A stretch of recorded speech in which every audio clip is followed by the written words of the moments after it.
The story would begin in the battle against the legendary Saiyan Broly, because despite the fact that both Saiyans used all their power was not necessary. That's right, the power possessed by the Saiyan Broly was amazing. So much so that even though he did not possess the divine ki, he was able to defeat both Saiyans, for which both had resorted to fusion. The battle that both Saiyans mentioned was incredible, although Gogeta on this occasion had totally the advantage.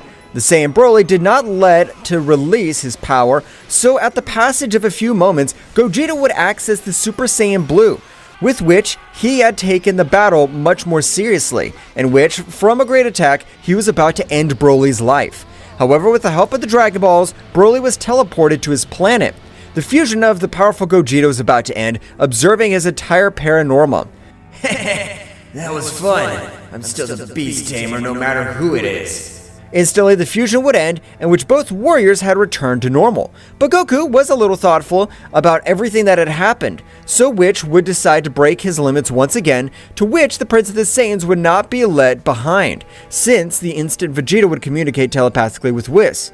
Whis, please trade me. I can't believe that a Saiyan who doesn't possess a divine energy like us was able to defeat us, and must have resorted to fusion. There will always be warriors of that type. And won't Mr. Goku train with us in the same way? I don't know where that insect's gone, but I'm sure he's gone to a place to perform a training in the same way to break his limits. Oh, this will be very interesting. Okay, let's start with the God of Destruction candidate training. Vegeta was surprised by the proposal that Whis had offered him. It means that when Lord Beerus dies, I'll be the new God of the Destruction of the entire Universe 7. Exactly, Mr. Vegeta. Since otherwise it is not possible for me to grant the training to the God of Destruction. Lord Beerus has thousands of years left to live. It's okay, Whis. I accept the position of God of Destruction when Lord Beerus departs from this world. In that case, it'll be better to leave to the planet of Beerus to start with the new training. Both had headed towards the planet of the god Beerus, while for his part Goku had resorted to the Room of Time, beginning to monitor each of his transformations from the most basic to the most powerful, to have total control over his internal energy. Broly's power's been amazing, but I can't stay at this level. I have to be able to break all my limiters like Saiyan. Goku, with his great determination, would begin to focus much more on each of his workouts. However, as time passed, Goku had been able to access the Ultra Instinct on request. However, his combative power had not increased in a way that the Saiyan would like, since the Ultra Instinct was a state which made him completely intangible, but did not grant a growth of energy. Hell, I've been able to master the Ultra Instinct, but I'm not able to reach a new level. If an extremely more powerful being appears, I'm sure he'd be able to defeat me, since his power would be more destructive. But without even Goku noticing, a powerful entity was watching the exhausted training that the Saiyan was carrying out. But as we get a little closer, we're able to notice how this existence maintained an incredible size, while a fur covered his entire body. That's right, it was a beast. But not just any beast, this was the legendary Sacred Ozaru. I finally found a worthy warrior who is capable of being my successor, who will keep all my power at its maximum splendor. I don't have time anymore, and apparently that Saiyan keeps a pure heart. While Goku was training, a surprising pressure would become present at the Time Room, which had left him surprised. But despite being transformed into the Ultra Instinct, that pressure that had been able to completely bend him, being able to make Goku not being able to move any of his muscles. That pressure being so devastating had even made him fall to the floor, and even at the Time Room would begin to change its appearance, starting to destroy half of all of the over the place. Volcanoes, as well as stars, were created and at the same time destroyed by that beastly power. What the hell? Who's all this power? I knew that the Ultra Instinct would be effective with warriors of similar powers to mine, but with a warrior that's completely overshadows me, I won't be able to even move like I am now. All over the place, some extremely giant footsteps could be heard, while a large silhouette could be observed all over the place. That silhouette left Goku surprised. If you're an Ozaru, although your size is thousands of times bigger than an ordinary Ozaru, I don't feel evil or bad intentions in you. You will be the next legendary Sacred Ozaru. As your heart's being pure, you are worthy that I trust you with all my power. What? I don't understand anything. I'll be part of your power since millions of years have passed, and I've been able to search for the warrior who is worthy. And you'll be the warrior to bring glory to this multiverse. Great, the useless Zeno-sama. He and I were also great friends. Without Goku being able to say anything, an incredible power began to enter his entire body, at which, the moment loud screams of Goku would resound throughout the room of time, since the power that Goku was releasing was of an extremely incredible scale, so much so that he had formed multiple dimensional cracks. However, his power seemed to have no limits since it continued to constantly increase. Hell, I haven't understood almost anything, but I have to be able to close all these dimensional cracks or even destroy the Earth. Goku, concentrating to the maximum, was able to decrease his power a little, but it was getting too much, since too much blood was coming out all over the place, since the power that the sacred Ozaru had granted him seemed to be unlimited. After a few weeks, Goku would fall to the ground, not being able to withstand all the power of that beast. For his part on the planet of Beerus, the training of the Prince of the Saiyan had begun, in which they mainly concentrated in the same way on the control of their internal energy, so that he was able to assimilate the power of destruction throughout his body. When he is still able to control his internal energy 100%, we will start with his new training, which will be the control of the destructive energy, also known as the energy of the gods of destruction. Vegeta was still in a meditation pose, while his entire internal system kept his power stable. Although this training seems to be the easiest, it really was the most difficult training that the Prince of the Saiyans was carrying out, since it was not a physical training. On the contrary, it was even a mental training, to which he had never undergone. Returning to the time room, it had already been 3 years, which in the outside would have been equivalent to 3 days. Goku was able to wake up, but his whole body was extremely heavy, because the power of that beast had not been controlled at all. My body, it hurts completely. Even my fingers hurt. What the hell happened? Am I the legendary sacred Ozaru now? I don't even know what that is. Goku would try to stand up in his base state, since his body seemed to weigh tons. So while trying to transform, he had the risk of exploding from all the excess energy. I have to control all this power, first in my base state. I don't know what the hell has happened, or if this is a divine force, but I appreciate this power. I don't feel good accepting powers from third parties, but I'll use this great power to protect all my friends. Goku in his base state would start with his great training, while only focused on the control of his new power. Meanwhile, in a place far, far away from all the 12 universes, a warrior from the form of a skeleton would stand. So the damn Orochi was able to find a real carrier.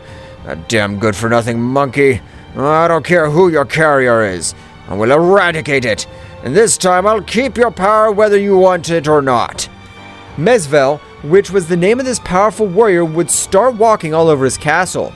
But with every one of his steps outside, thousands of catastrophes would happen. So a warrior would arrive in front of the Mezvel. Oh my lord, what's the matter? I can tell he's in a terrible mood, but I'm sure this is all due to something specific. I don't want to talk to anyone right now, so you'd better get the hell out of my sight. The warrior would leave, as otherwise his life might be in danger. I swear that I'll find you, and I will end your damn hope of eliminating evil completely. That is impossible since I'm the embodiment of evil, and ending my existence is impossible. Returning to the room of time, this training of Goku was costing him too much, since it had already been about 3 more years, and Goku hadn't been able to master even 25% of all that power. This is really bad. But how much did that Ozaru have? Was he looking for a successor or carrier? I don't understand, but I'm sure a very powerful warrior of the same form must be waiting for me somewhere in the 12 universes. For his part in the Kingdom of the Whole, Zeno-sama was extremely bored, so he would request the presence of Daishinkan. Tell me, Lord, what is offered to you? Anything I can help you with? Daishinkan, I'm really bored. Bring my friend Goku, please. It's okay, Zeno-sama. Right now, I'll communicate with Mr. Goku.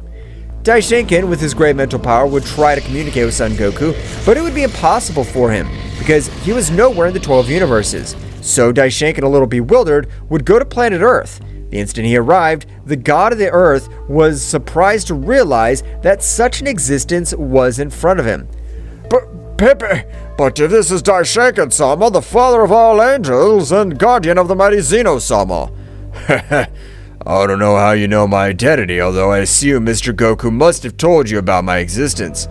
Tell me, Mr. Powerful Daishinkan-sama, how can we help you? I am in search of the warrior's son Goku, because the great Zeno-sama has requested his presence.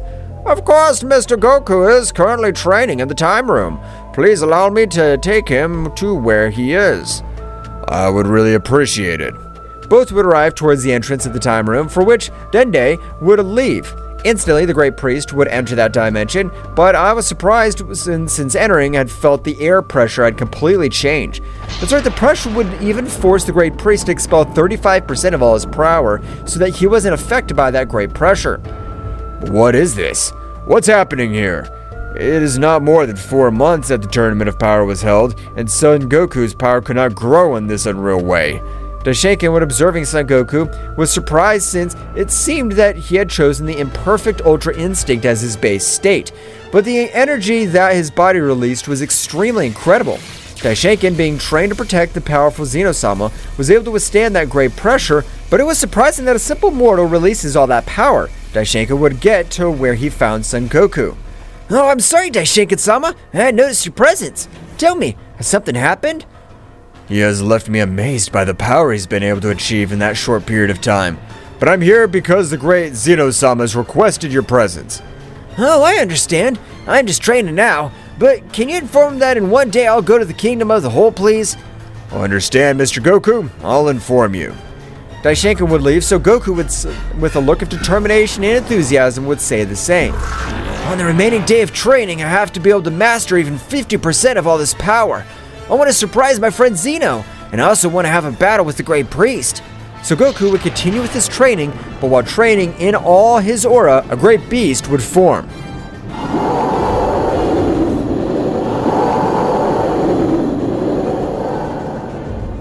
The last day of Son Goku's training had ended, of which Goku had left the room of time with a totally different appearance, since his hair had completely changed, seeming to have had a transformation, and although his pressure was amazing, at the same time his essence was warm, which had surprised the deities who were in the temple.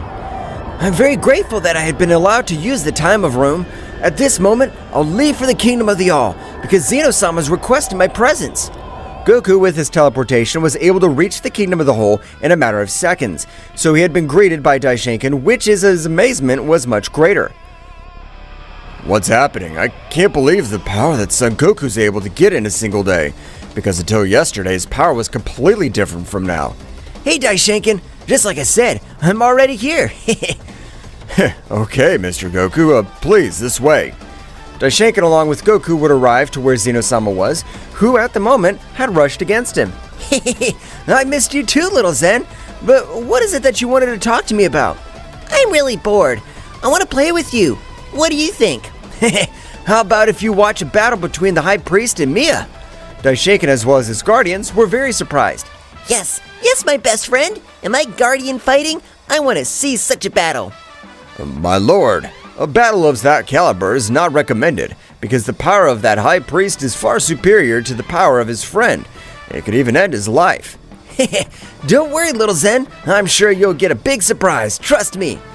Mr. Goku, I'm aware that you've been able to get such a great power in this time, but unlike Mia, you have no chance, since I have a greater experience that surpasses you by millions of years. I also want to measure myself with one of the 5 most powerful warriors of all the 12 universes. By that confidence you have in yourself, I imagine you must possess an incredible power, so it's okay. I accept your challenge. And the platform would be created by Daishinkan quickly, at which, at the moment, both opponents would descend towards the platform. I hope you don't get complacent, Mr. Goku, as my attacks are lethal. The same I would say, Daishinkan. I hope you don't trust yourself just because you're immortal. Both instantly released their power, with which, this time, they caused hundreds of catastrophes throughout the 12 universes. Zeno-sama, realizing everything that was happening, would reinforce each of the barriers that had been put on the platform.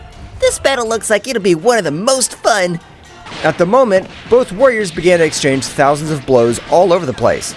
That's right, both seemed to be very evenly matched, because in none of them the advantage could be observed. Daishinkan, being a few centimeters from being able to connect a blow on Goku's face, was like a flash, was able to position himself to one side of it.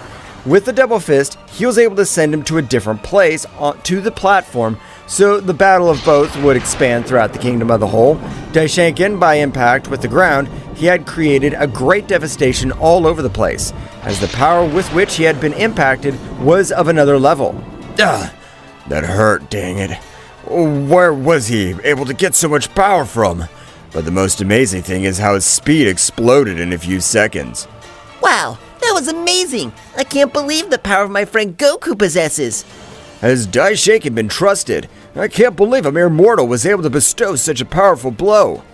Daishinkan would immediately release a little more of all his power, so at the moment, a great aura would rise all over the place, as well as a surprising pressure he'd been able to cause several cuts on Son Goku's body. Wow, I can tell you have an amazing power. I even think that I'll have to raise my level a little more. Do you have any more hidden power? I don't know how the hell you've been able to get all that power, but it's a strange thing. Right now, I'll defeat you. Without Daishinkan being able to release all his power, Daishinkan had connected a powerful blow to him that is almost capable of knocking him out of combat. So he had sent him to part of the Kingdom of the Whole, being dragged due to the power. I know that you also possess great stamina, so I'm sure you'll be able to withstand this Galactic Atomizer. It seemed superficially a single attack, however they were really multiple attacks in one. So at the moment that Goku would be hit, hundreds of explosions began to affect him. However, when Daishinkan approached, he was surprised because Goku, instead of becoming unconscious as Daishinkan had planned, it could be observed how his appearance began to change as all his power began to grow in an overwhelming way. That's right, Goku was accessing a state similar to the legendary Ozaru, with which his body was not able to withstand much more energy. What are you, Son Goku? No being of either divine energy or mortal energy should have such a growth of energy. I can't believe the power that he's releasing, the power of that Saiyan. He really is able to defeat Daishinkan. Goku was able to begin to have an incredible transformation, in which this time his whole body began to look with a big fur. So the imposing attack that Daishinkan had thrown at him would be absolutely nothing against the power that Goku was releasing. At the moment of a powerful roar would cause thousands of destruction all around. Even the simple sonic slingshot had sent Daishinkan flying hundreds of meters, crashing down to part of their place. Both Guardians used large part of their power to create a barrier and protect the king from the whole. For this part, returning to the battle of the planet of Tiberius, in the Prince of the Saiyans, he had been able to master all his internal energy. So his power had grown in an incredible way. However, he was still not able to access his destructive energy. The power that you've been able to obtain in this time is incredible. It fills me with pride, Mr. Vegeta. But from this moment, the training really begins. I'm ready for the training you want to grant me, Whis. We'll start for training about for a month. Your physical abilities so that your body is able to withstand this state beyond a god. That's what I wanted to hear, Whis. Let's start. Vegeta would start training with Whis, which every day he tried to hit him. However, it was impossible for the Prince of the Saiyans. Returning to the Kingdom of the Whole, from a small explosion, Goku could be seen with a new imposing appearance all over the place. While at the moment, everyone present was surprised of all the power that Goku was able to release. How was he able to destroy my attack? I would understand if he had dodged it for destroying him with her simple aura. This is a joke. You made me use a lot more power than I planned to, so Daishinkan. I know that you also had a lot more power. Use it all, because I'm sure that in your current state, you won't be able to do anything against me. Don't underestimate me. With the power I'm using, it's necessary to beat you. I warned you. I'll grant you a small blow so that you're able to realize the true power that I possess. Daishinkan would be on guard, but despite being prepared to receive Goku's blow, he wasn't able to do anything, since Goku, with a speed that even broke the sound barrier, was able to connect a slight blow in Daishinkan's stomach. Although for Goku, it had seemed slight, Daishinkan would fall to the ground vomiting large amounts of blood all over the place. What? How was he able to hit him? I wasn't able to see anything. My friend's power is really amazing. I think only I'm capable of facing him. Although for that, I will have to access my combat state. Damn, That hit hurt me too much. How was he able to hit me with such power? I had warned you, so you better use all your power right now, or with the next blow I'll end this battle. In a very distant place, in the castle of Mezvel, this one with a crystal sphere, he was observing the entire combat. So that guy has the power of the legendary sacred Ozaru. He's a mere mortal. This will be much easier than planned. My lord, how are you feeling right now? Is there anything I can help you with? Not Susanoo, but in the next century I will finally get all the power of the sacred Ozaru, since its current bearer is a mere mortal. But my lord, with the respect you deserve, if that damn ape chose that mortal as his successor, it must be because his power's of another level. No, Susanoo, no matter how much talent he has, he is not able to compare with the power of a god, much less with the power of us, who possesses heavenly energy. I understand, my lord, but if it will be better for to investigate the warrior who possesses such power. Returned to the battlefield, Daishinkan would begin to release all his power. That's right, he would not hide any of his power in this battle. Hundreds of rumbles could be perceived through the 12 universes, since being an angelic energy, all his children were able to feel the power that their father was releasing. What has happened? Oh, why has our father released all this power? But in the same way, in a very distant part of the whole place, Mikoshin, the mother of Daishinkan, when one of the first existences to possess celestial energy, in the same way would realize how her only son had released 100% of all his power. Wow, so what's going on in the Xeno-multiverse? For Daishinkan to unleash his full power, the warrior must be facing is terrifying. Mikoshin, with a great dimensional power, would begin to move between dimensions until reaching the battlefield without being perceived by any of the warriors, realizing himself as the king of the whole just as his guardians were watching the battle. Wow, apparently it's a friendly battle, but since I'm here I want to observe the result of this great battle. Daishinkan had finished releasing all his power, so at the moment he would begin to approach Goku. You are the first mortal to make me use all my power, so I hope you're prepared. It'll be an honor for me to measure myself in an even battle with the great priest. Instantly, both, as if were flashes, would begin to cover thousands of blows all over the place. But their blows this time were capable of ending half the universe. Daishinkan at the moment was able to grant me a big blow, which had sent Goku flying, but at the moment of falling to the ground would create a big explosion. Rocks, which seemed indestructible, had become simple sand. That has 100% of all my power. Apparently you haven't been able to assimilate that much power. But Daishinkan, before he was able to do anything, he would fall out of combat because Goku, like a flash, was able to grant him in the same way his last blow. In the stomach, but the power had gained so much that he would knock him out of combat. Although Goku would fall out of combat due to the excessive use of his power. Wow, I can't believe that inside that mortal, the power of the legendary sacred Ozaru sleeps. So for that reason, he possesses all that power. The Guardians, being about to fix each of the damage, Mikoshin would appear in the middle of the battlefield, managing to leave everything intact. But Zeno-sama, like the Guardians, were surprised to observe an existence as powerful as Mikoshin was. But if you are Mikoshin-sama, tell us, what can we do for you? I was just passing through with the multiverse and wanted to know whose these powers belong to. Mikoshin, without saying more words, would disappear from the whole place. Meanwhile, in the castle of Mezvel, this warrior would choose to change his body to a much younger one, because the words of his servant had made him reflect. It'll be better to adapt a much younger body, because in the worst case, that war could be a real headache. Meszvel would begin to change his body to that of a simple child, although his power had grown in an incredible way by compressing it to a much smaller body.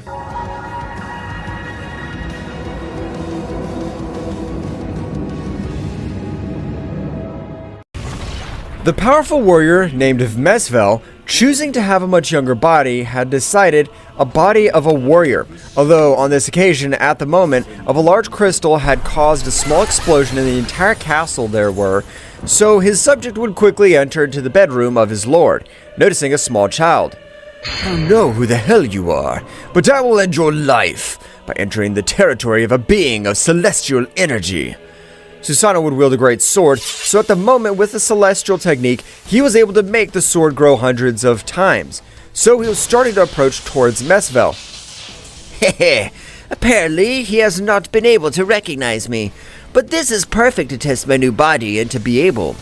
Meszvel, who knew that his subject was not weak at all, would concentrate a lot of energy to be able to stop the sword. But to his surprise, he was only able to stop the sword with only 2 fingers, which left both surprised. What? How is he able to stop my sword with only 2 fingers? This is amazing. My destructive power surpasses Susanoo by tens of times. But every time I use this technique, I had to use a large part of my power on my whole arm. Susanoo at the moment had launched himself against Mezvel, beginning to give him a beating. Or that was what could be observed with the naked eye, since all the blows that Mezvel received had absolutely no damage to him. Susanoo instantly would summon a giant of negative energy, with which he would grant him a powerful blow, which had made him fall to the bottom of the planet, creating great chaos all over the place. I don't know who the fuck you are, but he gets one of my most powerful attacks. Susanoo would throw a gigantic sphere of energy at Mezvel, who on this occasion would put himself on guard. With a single blow was able to return such an incredible attack. Hehehe, I love this body, and the only thing his physique is that he's of a simple human, but the condensed power is amazing. No, damn. The only one who would be able to do something against you would be my king. Susanoo, I am your king, so don't worry. I took seriously the recommendation you gave me about that Saiyan, so I decided to adopt a much more powerful body. Wow, but that body, although it looks like that of a simple child, the power he possesses is incredible. He even surpasses his previous body. I agree with you, but I also know that I can get a lot more potential out of it, and I will keep all the power of the legendary sacred Ozaru. Returning to the Kingdom of the Hold, Goku and Daishinkan had been sent to different rooms so that they're able to fully recover. The power they both unleashed is amazing, but what amazes me the most is that even the powerful Mikoshi-sama has taken an interest in the battle. My lord, apparently Mr. Goku is about to wake up. Hehe, what a good joke. That's impossible. Since it's only been 45 minutes since they finished their match, he could have recovered in that short period of time. But at the moment, Zeno-sama was surprised to realize how Goku was standing in his state of perfect Ultra Instinct. The power of Daishinkan's amazing, even for me. Apparently we have been in a draw. Next time I'll be able to beat him completely. Goku, how have you been able to recover in this short period of time? The damage wasn't serious as it seemed, and with the help of you and your guardians, I was able to speed up my recovery. Thank you, little Zen. Goku, keep training, because the next fight you'll have will be against me in my combat state. Wow, I didn't know that you possessed a combat state, but of course, I'll be looking forward to the day that I'll be able to fight with you, little Zen. Goku would immediately leave again, but this time he would leave for an inhospitable planet of his entire Universe 7, with the intention of controlling his internal energy much more, or rather the power of the legendary sacred Ozaru. A battle that is that difficult was needed to be able to get a little more power, since I have been able to master it to 60% of its full capacity. Meanwhile, returned to the planet of Beerus, the physical training of the Prince of the Saiyans had finally come to an end, in which on this occasion, Beerus would grant him a little of his destructive energy, with which he should be able to master it. The energy I've granted you is enough for you to master it. When you're able to access the God state of destruction, you must control that power. Exactly. As Mr. Beerus has said, when you have been able to choose a destructive state, you should meditate again, because the destructive energy can destroy your enemy, but if you do not control it 100%, it can even destroy yourself.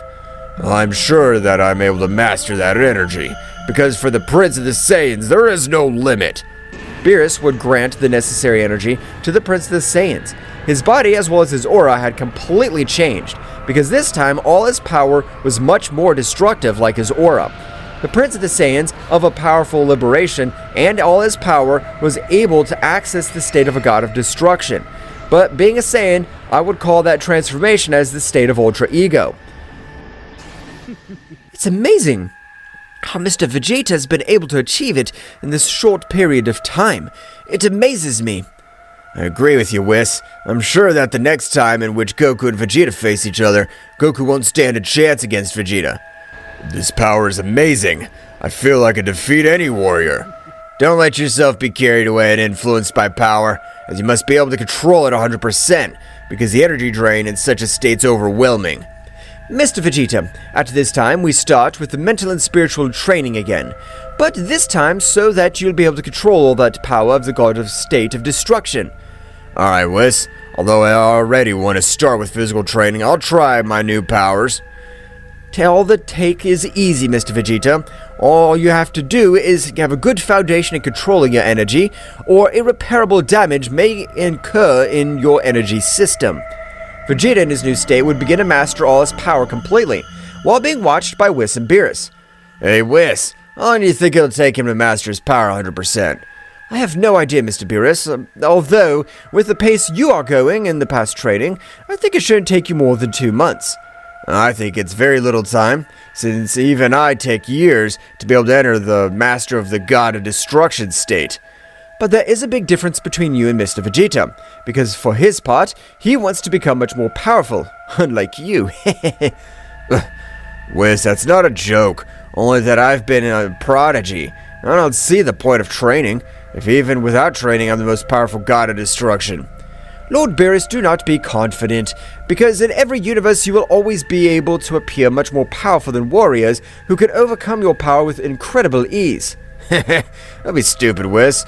That's impossible. Since the most powerful authority of each universe is its god, it must be the most powerful warrior to be able to put order. I hope I'm wrong, Mr. Vegeta, but that only time will be able to tell. For his part, on the planet that Goku was on, he was also able to top the mountain in a meditation pose because he wanted to control 100% of all the power of the sacred legendary Ozaru. He had to control his energy flow in the same way at the highest level. I never thought that meditation would be more difficult than physical training. I feel like I'm not making the slightest progress.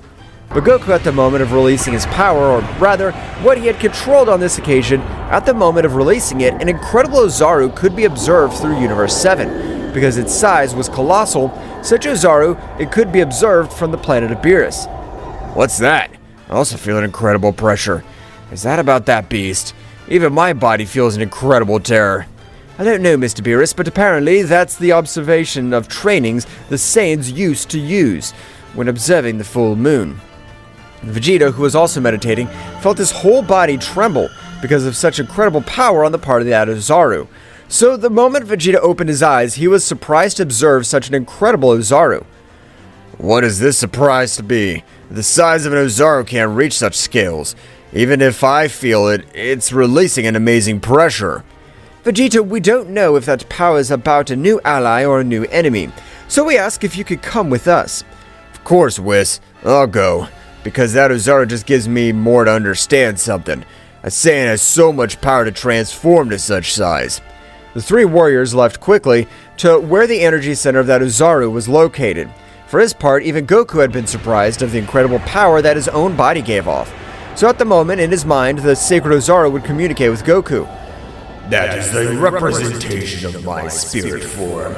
So you, being the new sacred Ozaru, can transform like that. As long as you see the largest moon of the 12 universes, also known as the Mega Moon, or invoke my spirit form.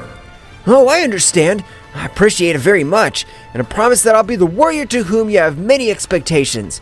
I'll protect this entire multiverse. Oh, I know you will. Since your courage is capable of even giving your life to other warriors, with the power you possess now, I know you'll go even further than I once could.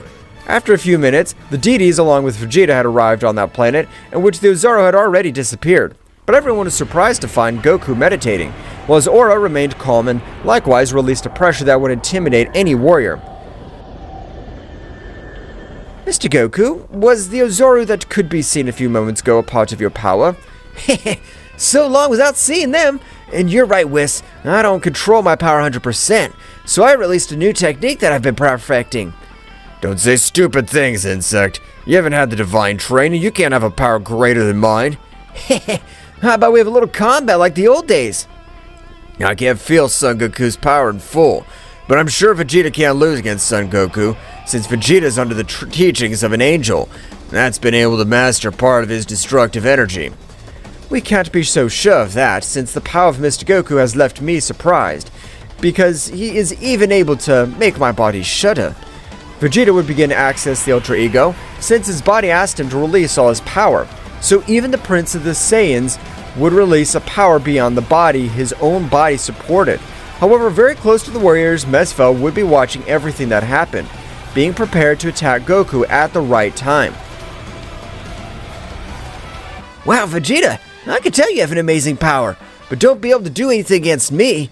Goku would only remain in the perfect Ultra Instinct, with which, at the moment, both began to exchange thousands of blows. And as surprising as it may seem, Vegeta was not able to connect a single one of his blows, while Goku, on the other hand, had been able to connect sneakily blows on Vegeta's body. But at the moment, Goku, having his senses much more developed, was able to perceive the essence of Meszvel. So Goku, with a powerful blow, had sent Vegeta flying to the side of Beerus and Whis, and at the moment, would create a barrier over the three warriors. What's going on, Mr. Goku? Why haven't you left at the barrier? But Whis was surprised to not be able to see any warrior, only to observe how Goku had been sent to fly thousands of kilometers, causing great disasters all around. Heh, so you were able to notice my presence. That seems amazing to me, but it won't be enough to face me. However, all the power that Goku had been able to master was beginning to be released, beginning to access that mythical transformation that he had used against Daishinkan. But unlike before, the power he released on this occasion was overwhelming. So much so that the deities were surprised to realize the new transformation of the Saiyan.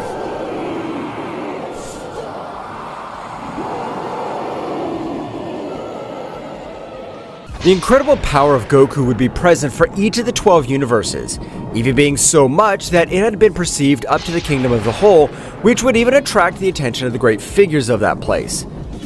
Goku is releasing all that power. How's it possible that someone forces him to use all his power? It's even much bigger than the power I used against Daishinkan. My lord, as far as we've been able to investigate, of warriors also very close to Lord Goku, but we're not able to measure his power. Zeno-sama, with a great mental ability, was able to move through each of the 12 universes, being able to observe the subject. And who the hell is that warrior? I've never seen him before, but it leaves me amazed that he's not affected by the incredible pressure that Goku's entire body releases. For his part, Goku at the moment had expelled his power to the limit that his body could withstand.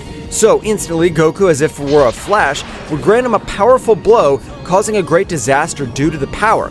However, Mezvel was able to stop Goku's blow with only one of his hands, which surprised everyone present. Now I understand why Mr. Goku has locked us in a barrier, but I'm not able to understand the power that his enemy possesses. It is a gigantic power. Hey, Whis, this must be a nightmare. A warrior can't possess such a great power.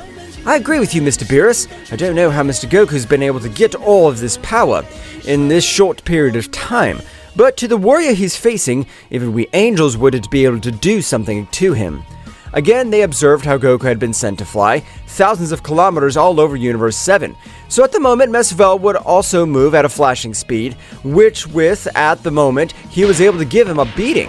The difference in powers was so much that this time Goku was not even able to defend himself, while Goku received the beating of his life. He would say to himself, "This is the power that I'm able to withstand, but I think I have to push my body to the limit, because otherwise this damn dwarf is going to kill me." Mezvel would instantly hold Goku by one of his legs, starting to whip his body against all the planets that were around him, causing him abysmal damage, because this time his body as well as his internal system were being affected in an incomparable way. Even his energy veins seemed like they were going to explode. Ha ha ha! What happened? I thought the bearer of the legendary sacred Ozaru would be much more powerful, but you're just another piece of trash. You deserve death. Ah, that hurt too much, but right now I'll get over all my limits. Goku would hardly begin to stand up, while his usual internal system would begin to transport even 100 times more energy than usual. Instantly, an incredible roar would be heard by each of the 12 universes. While his body began to wear a plated colored fur, just as his hair changed to the same color, and that was not all, because his power likewise began to increase thousands of times, which, on this occasion, even the King of the Hole felt like it was pressure was able to end his life. Meanwhile, Mezvel, he wouldn't move any of his fingers. Don't worry, I want you to release all your power, because no matter what you do, this universe will be your grave, and I will keep all the power of the legendary sacred Ozaru. Goku would say absolutely nothing. They were just focusing on releasing all his power, and that his body would not explode in the process. But in Goku's mind, he was able to observe the legendary sacred Ozaru while pointing at a large door. Master, you don't have to worry. I'll be your shield, and I'll not let you die against this curse of Mezvel. If you die in this battle, it'll for me be an honor to fight by your side. In that case, I won't hold back. I plan to use all the power of the sacred Ozaru. I know that your hard skin will be my shield, since your resistance is much greater than mine. I'm counting on that, Master. And in case you need more power, you can access this door, because it contains the power of the supermoon of the 12 universes, which will give us a gigantic power for only 12 minutes. But then we have a 90% chance of dying. But it will be an honor if we both go to the other world with Mezvel. Goku, without fear that his body would explode on this occasion, would begin to release much more power. Even his muscles began to grow exponentially, while each of his energy veins seemed to explode due to the excess power they were transporting. At the moment, a big explosion that was able to be observed from all 12 universes would be present. While Goku's form had changed drastically, at this moment, even his body looked like that of a beast to be a silver. I'm ready. This is all the power of the legendary sacred Ozaru. Wow, it seems amazing to me. But you'll need much more than that to be able to cope with me. I'm not any insect that you've defeated before. Goku would move at a great speed, which Mezvel would not be left behind, both immediately beginning to exchange millions of blows for each of the 12 universes. Even the king at all was not able to do anything, just stay as a spectator, because the level of this battle even exceeded his expectations. This is amazing! I never thought that Goku's power would go this far. This time he has been able to overcome my combat state. Goku can easily defeat me. My lord, you, as the king of the all, should protect each of the 12 universes. If necessary, we will join you to access 100% of all your power. You're right. I, as the king of everything, I have to keep order in this multiverse. Zeno-sama would begin to access his combat state, with the help of the Guardians to be able to release much more power, because hundreds of planets for each of the 12 universes were beginning to be destroyed.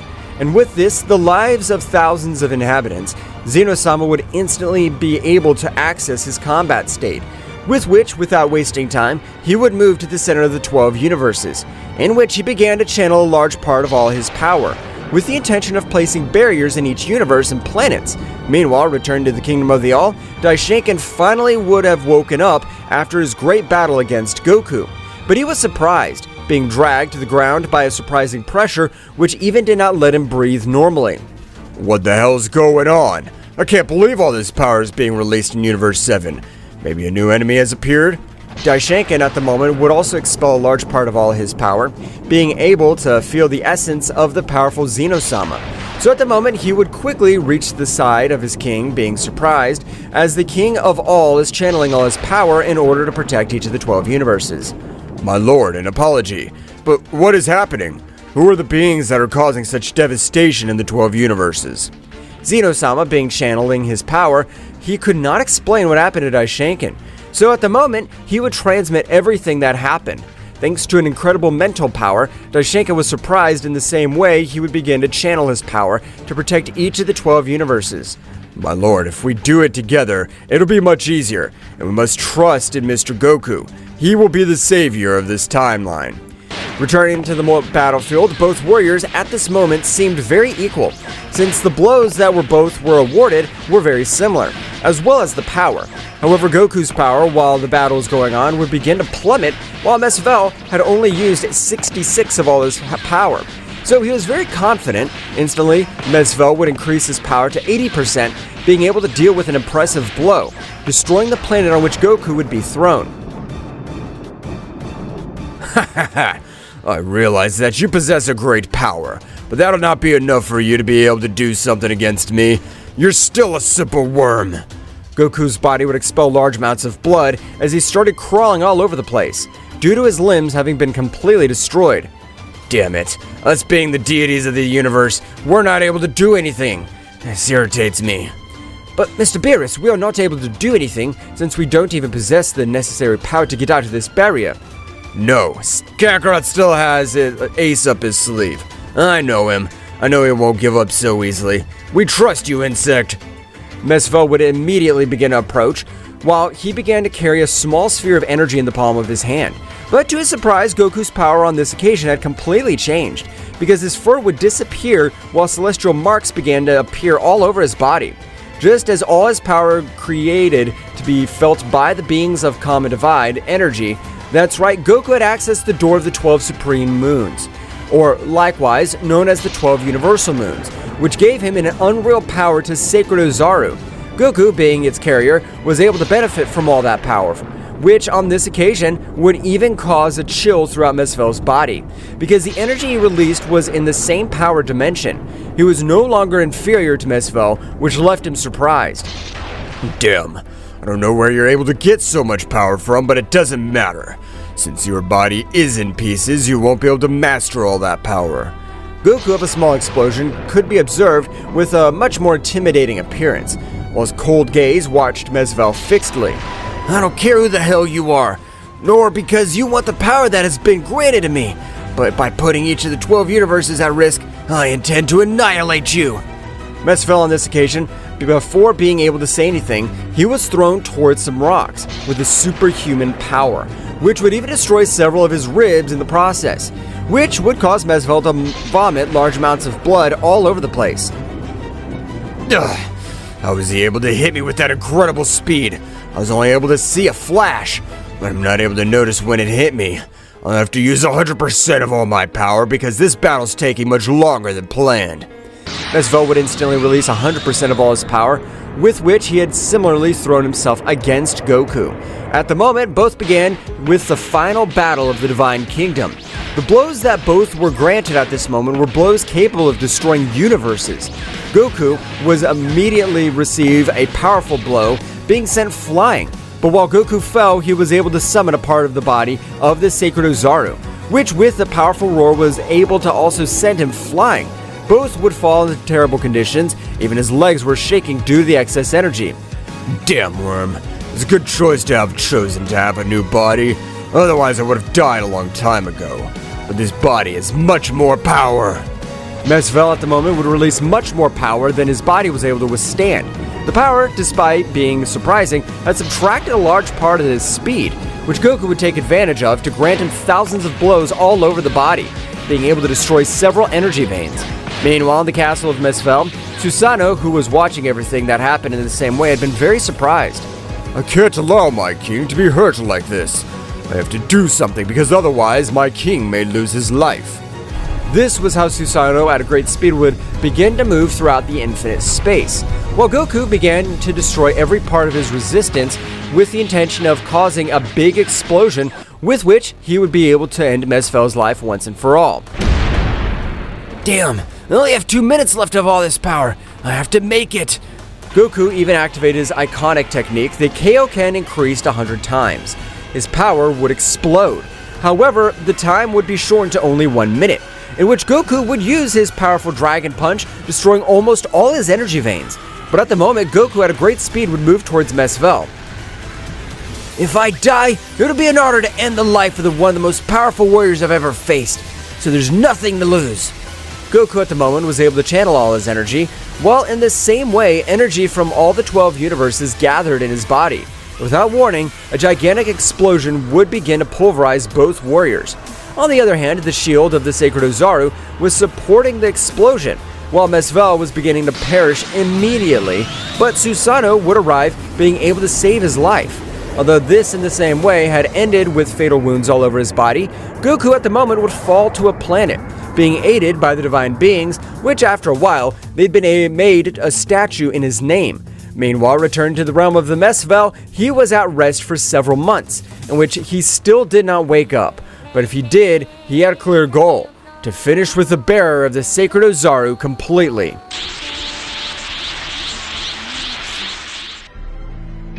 That battle had brought the end of a new era. But everything was very far from reality since after 5 years, all 12 universes had returned to normal. My lord, apparently everything has returned to normal since 5 years have passed.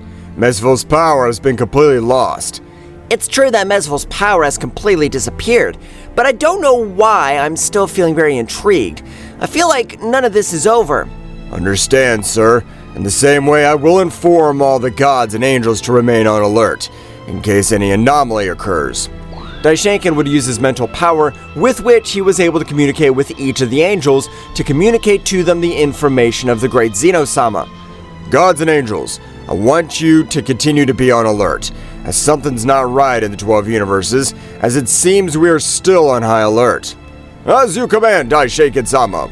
For his part, returning to planet Earth, Goku was at the sea training with Vegeta, because in this great battle, Goku had realized that if he wanted to become much more powerful, he also needs his companions to obtain great powers. Your power's amazing, Vegeta, but you're not at my level yet. That's obvious, Insect. The power I possess is completely mine. It's not like yours, that a legendary Ozaru has granted it to you. Don't worry, Vegeta, as I have something special for you anyway, but we have to keep getting powerful.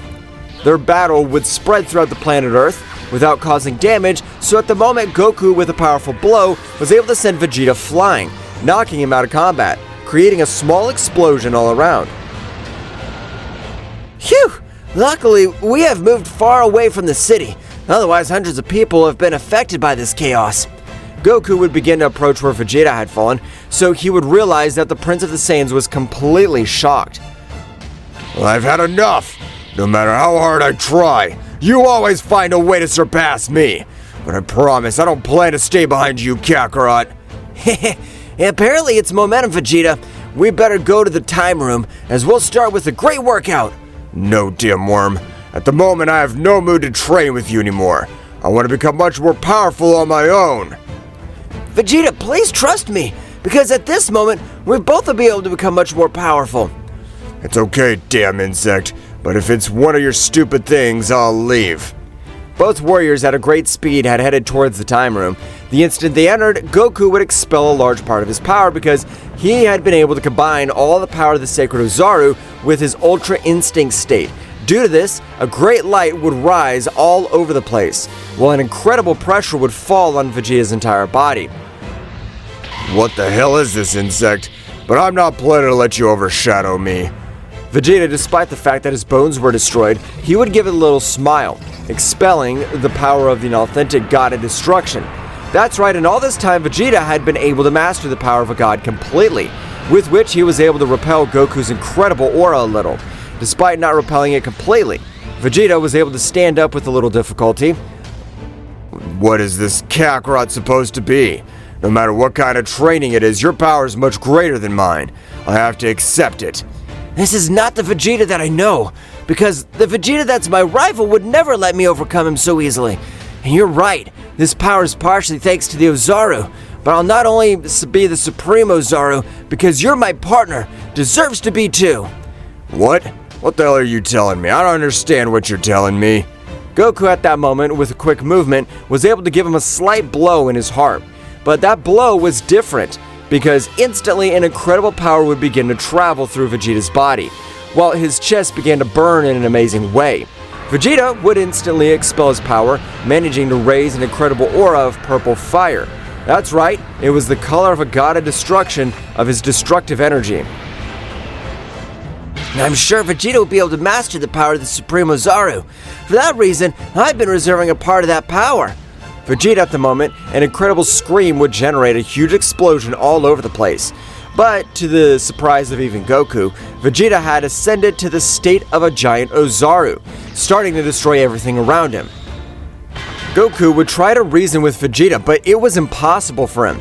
So at the moment, Vegeta was about to destroy the door of Time Room. So Goku would stand in front of Vegeta, and with an incredible roar, he was capable of forming the incredible Supreme Ozaru.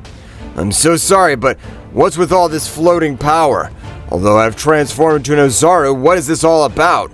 I guess you have to control that state. Since I have the Supreme Ozaru in my body, I directly accessed the Super Saiyan Celestial Phase 4. Vegeta would begin to concentrate, so after a few days of training, his body would begin to shrink, all while his fur changed to the purple color. That's right, Vegeta was able to adapt to the new transformation in the state of a god of destruction. Instantly, a gigantic power would be perceived in the entire time room. Alright, the power you possess is amazing. Even if I've had a hard time being in front of you, it's Vegeta time. Let's start with the training. Kakarot, I never thought I'd say this, but I appreciate it, and I'm ready for the new training. Meanwhile, in a very distant place, thousands of years had passed because Susanoo, before being knocked out of combat, had been able to enter together with his Lord Mezvel one of the special rooms, in which time passed in a very different way. Thousands of years had passed in that dimension thanks to Mezvel being able to wake up, but his entire internal system was completely destroyed. Instantly, that Mezvel would stand up, vomit large amounts of blood. Damn, I even returned to my original body. I can't believe that power that miserable mortal's been able to get, but that was all thanks to that fucking Ozaru. Mezvel would walk through the dimension, which also had an identical castle, so at the moment he would notice the presence of Susanoo. Susanoo, the most loyal warrior I've ever been able to have. I have to use all my ability to manage to heal all his wounds. Mezvel, with all his power, was able to get the help from the underworld. That's right, because at that instant, the doors of the entire underworld opened, while chains began to wrap around Susanoo's entire body. I, as one of the first existences of this entire multiverse, I offer you one of the 7 elemental staves, but it completely heals my subordinate. This will be a win-win deal for both of us. I'll be waiting for my elemental staff.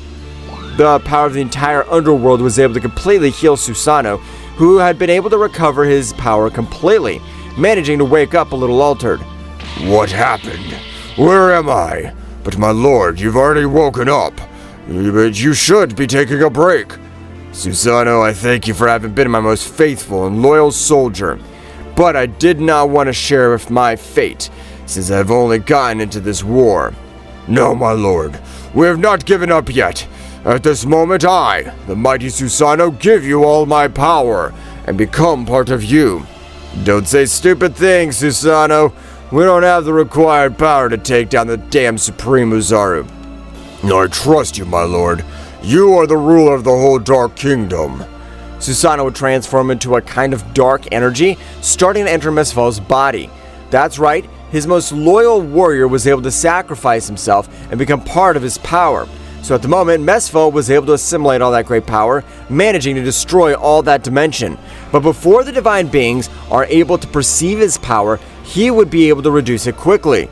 On this occasion, I plan to end the entire divine kingdom, since I desire the power of the cursed one of the Ozaru. I just want everyone to die by my hands. Mezvel in all this time was able to once again opt the transformation of a child, so his power would have incredible increase in power, starting in the same way to channel all his power in his heart. That's right, Mezvel had planned to sacrifice himself to end the entire reign of Zeno-sama. On the other hand, returning to the Room of Time, both Saiyans were fighting, which had a very equal battle. However, at that moment, the Supreme Ozaru was able to communicate with Goku. My lord, apparently Mezvel's still alive. His power has grown in an incredible way. But the weirdest thing is that his power even exceeds his limit. Apparently, he plans to explode to destroy everything in his path. We can't afford that, so it's time to die together with that miserable one, since it won't be enough to keep him away. Are you with me? Well, I've lived for millions of years, and have a dignified death is the best thing for a legend like me.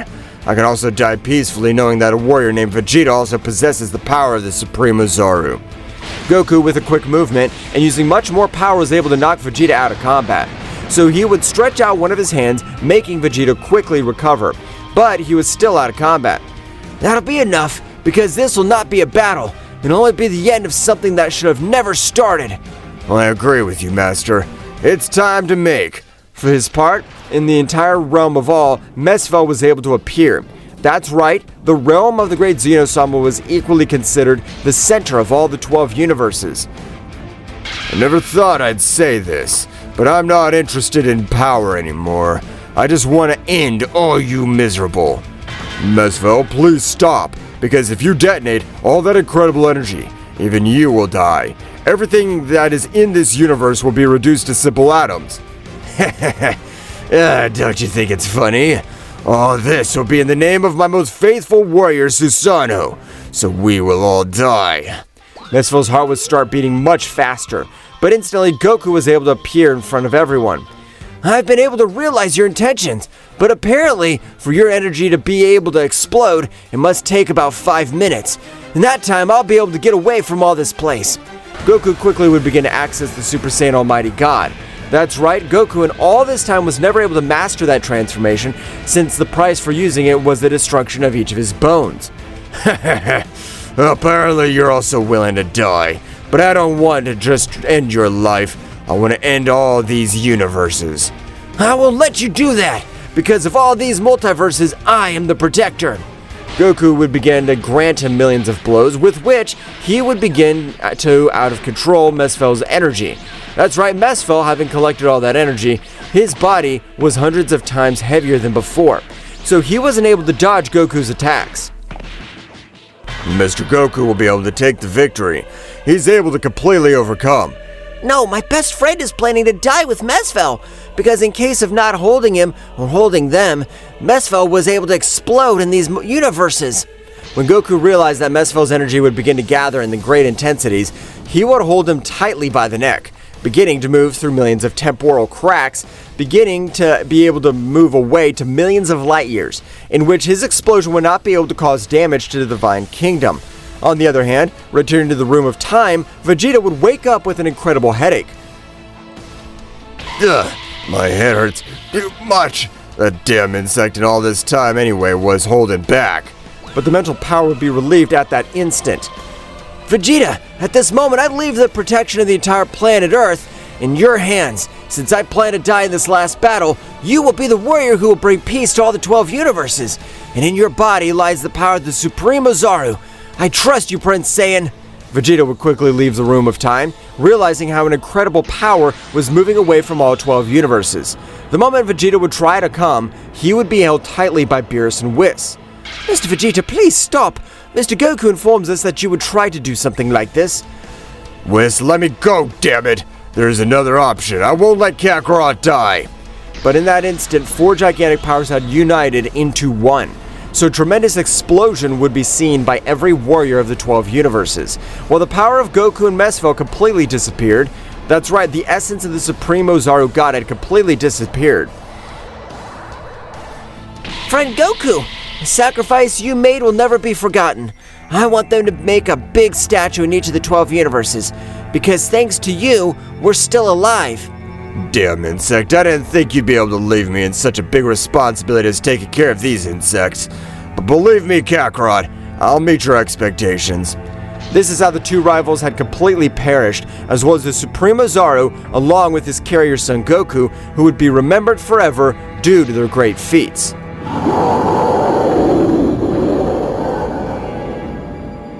"70 million years ago, there was an unimaginable void without any life, when suddenly emerged a being which didn't know it was himself where he was.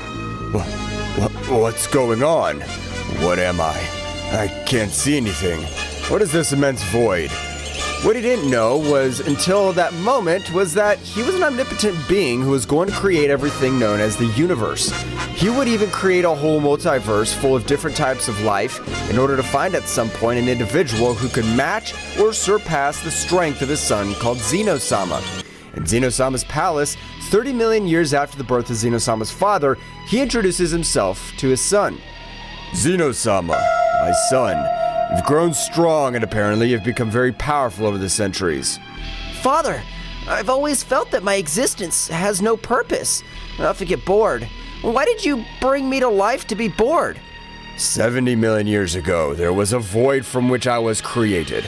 As I grew, I developed powers and immeasurable strength. As a result of that, a need was born in me to find a being who could match or surpass your strength, to even equal my own greatness. That's why I created planets, galaxies, universes, and living beings of various species. All this was created just so that I could exist? Yes, my son. Every star, every life form, everything has a purpose. To prepare you to be the supreme god of all that I've created. You're the main reason for all my creation. It's a heavy burden, Father. Why me? Because in you, I see the true potential to rule in this vast cosmos. You are the hope to maintain harmony among the creations that have sprung from my being. You are the missing piece in this cosmic chest. Father, all this that you tell me is an enormous responsibility. I don't know if I'm ready to be able to do it. What if I fail? There is no failure, son. Your very existence is success. Every moment in your life has molded you into the supreme being that you are. I trust you will fulfill your destiny. What about you, Father? What role do you play in all this? My role is to guide you from the shadows, to watch you fulfill your purpose. Finding balance in the universe is a task that requires your leadership. I'll be here, in the darkness, watching you carry out the mission I have given you. I understand, Father. Leave everything in my hands. Thus passed centuries, millennia, in which Zeno-sama was guided by his father to govern the immense multiverse he had created for him, but now convinced of the purpose he had in his life. In the present time, 30 million years after the conversation that Zeno-sama and his father had, in one of the universes created by Father Zeno, on a planet called Earth, Kakarot and Vegeta were training together with Whis and Beerus after having faced very powerful beings. While they were training, the Earth was illuminated by flashes of energy. As Kakarot and Vegeta embark on intense training, Whis and Beerus watch from a distance, assessing the Saiyans' every move as they prepare to rise in their skills. Hey, Vegeta! Remember when we first faced Frieza? That guy was incredibly strong. Yes, Kakarot. It was our first encounter with an enemy of another level. But we cannot forget the Cell Bug, that creature with cells from all of us. He put us in big trouble with his martial arts tournament. Luckily, your son became strong. Both Saiyans exchanged energy blasts. Each hit and dodge was an echo of their long history of battles. Ah, yes! The first time he showed the teleportation technique. That was amazing! Thanks to Gohan, we were able to defeat him. But then came Majin Buu. That battle was unforgettable. We had to merge to have a chance. Our fusion was great, but we also learned about redemption and kindness at that time. Buu became good because of you. As they continue their training, the energy of both Saiyans light up the space. Whis and Beerus watch with interest. Yes, but don't forget about Beerus. That god of destruction who almost wiped out the Earth with a single sneeze. Although in the end, he turned out to be more of a joker than we thought. Yes, I remember when I tried to fight him in my Super Saiyan 3 form. I wasn't at his level, but at least I gave him a fight in my Super Saiyan God form, and that was possible thanks to all of you. That's right. And now we're here, training with Whis and Beerus. We cannot let our guard down, Kakarot. There'll always be bigger challenges. Exactly. Every fight makes us stronger. Let's keep training and bettering ourselves. Of course. We're always one step closer to being the strongest warriors in the universe. The training continues as Kakarot and Vegeta, under the tutelage of Whis and Beerus, strive to reach new levels of power in order to defend the Earth from new and more powerful enemies that may appear with the desire to destroy the planet that welcomed them. While Kakarot and Vegeta were training to overcome their limits, Whis and Beerus encouraged them to keep improving. Very good, Saiyans. Keep it up. Yes, they're very strong, but I don't know if that'll be enough to keep my interest. Suddenly, they feel a dark presence and the whole environment begins to become dark, and a dark, powerful presence fills the place. What's going on, Mr. Whis? Something's not right. I feel an extremely powerful and dark presence. That feeling sounds familiar. Who could it be? The darkness intensifies, and suddenly an opposing figure appears in front of them like a shadowy nebula. Inhabitants of the multiverse, have you missed me? Hello, dear inhabitants of the multiverse. I've come to observe progress of my creations. What? Who is this guy? I don't know, Kakarot, but his presence is overwhelming. No way. What? The figure lingers in a shadowy haze, with the speaker being the father of Zeno-sama, the omnipotent being who created the multiverse. This one appears in all multiverse, where all the warriors were training for future problems.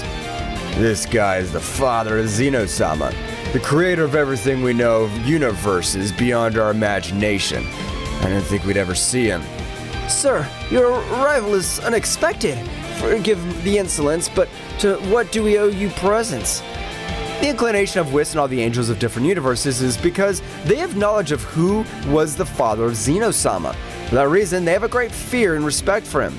I see you've been busy, warriors. You have faced great obstacles throughout your insignificant lives, but this time has come. Are you strong enough? We're always up for a good challenge. Shut up, Kakarot. Don't you feel how powerful he is? How can you say that? Haven't you noticed something missing in the multiverse? At that moment, Zeno-sama's father set out to tell them the reason for the ambiguous question. Moments before Zeno's father appeared before the whole multiverse, he was very angry because when he woke up from the dream of millions of years, he was surprised that many things had happened that went against the main reason why he created the whole universe. Because of this, he appears before his son Zeno-sama. In the center of the realm of everything, the overwhelming presence of Zeno-sama's father eclipses space. His voice booms like thunder as he directs his fury towards his son Zeno-sama. The latter, visibly nervous, tries to defend himself as the tension between the two intensifies. Zeno-sama, you failed in your duty as Supreme God. All the warriors of the multiverse have overstepped their bounds and now dare to call themselves gods. Gods? This is unacceptable! Father, I understand that this is all being misunderstood, but... There's no excuses, Zeno-sama. Your lack of authority has allowed inferior beings to rise above us. How dare you let them usurp the title of gods? I'm sorry, Father. I did not intend for things to come to this point. The anger in Father Zeno's voice increases. His tone becomes more defiant and contemptuous. Your intention? Your weakness has sullied the name of our divinity. The only god here is me, and no one else should dare to call himself that. No one! Father, I understand that I'm in your debt, but we can find another way to restore order. Father Zeno's response is an explosion of contempt and fury. You do not deserve the title of god at all. Your weakness has tainted my creation. Because of your incompetence, I must restore the balance, even if it means getting rid of you. What? Father, please don't do it! There's so much I can still learn and improve! I can fix all of this! Zeno-sama's imploration is lost in Father Zeno's cold determination. It is already too late, Zeno. Weakness must be eradicated from existence for true power to prevail. In an instant, Zeno-sama's father unleashes a blast of devastating energy that engulfs Zeno-sama and begins to tear him to shreds as he screams in pain. No, Father, please! Ah! Order has been restored. No one else will dare to challenge my supremacy. I will now take it upon myself to re-establish balance through my creation. In the present day, in front of the terrified warriors, due to what Zeno-sama's father had informed them what had happened to his son Zeno-sama, a being they all adored and feared.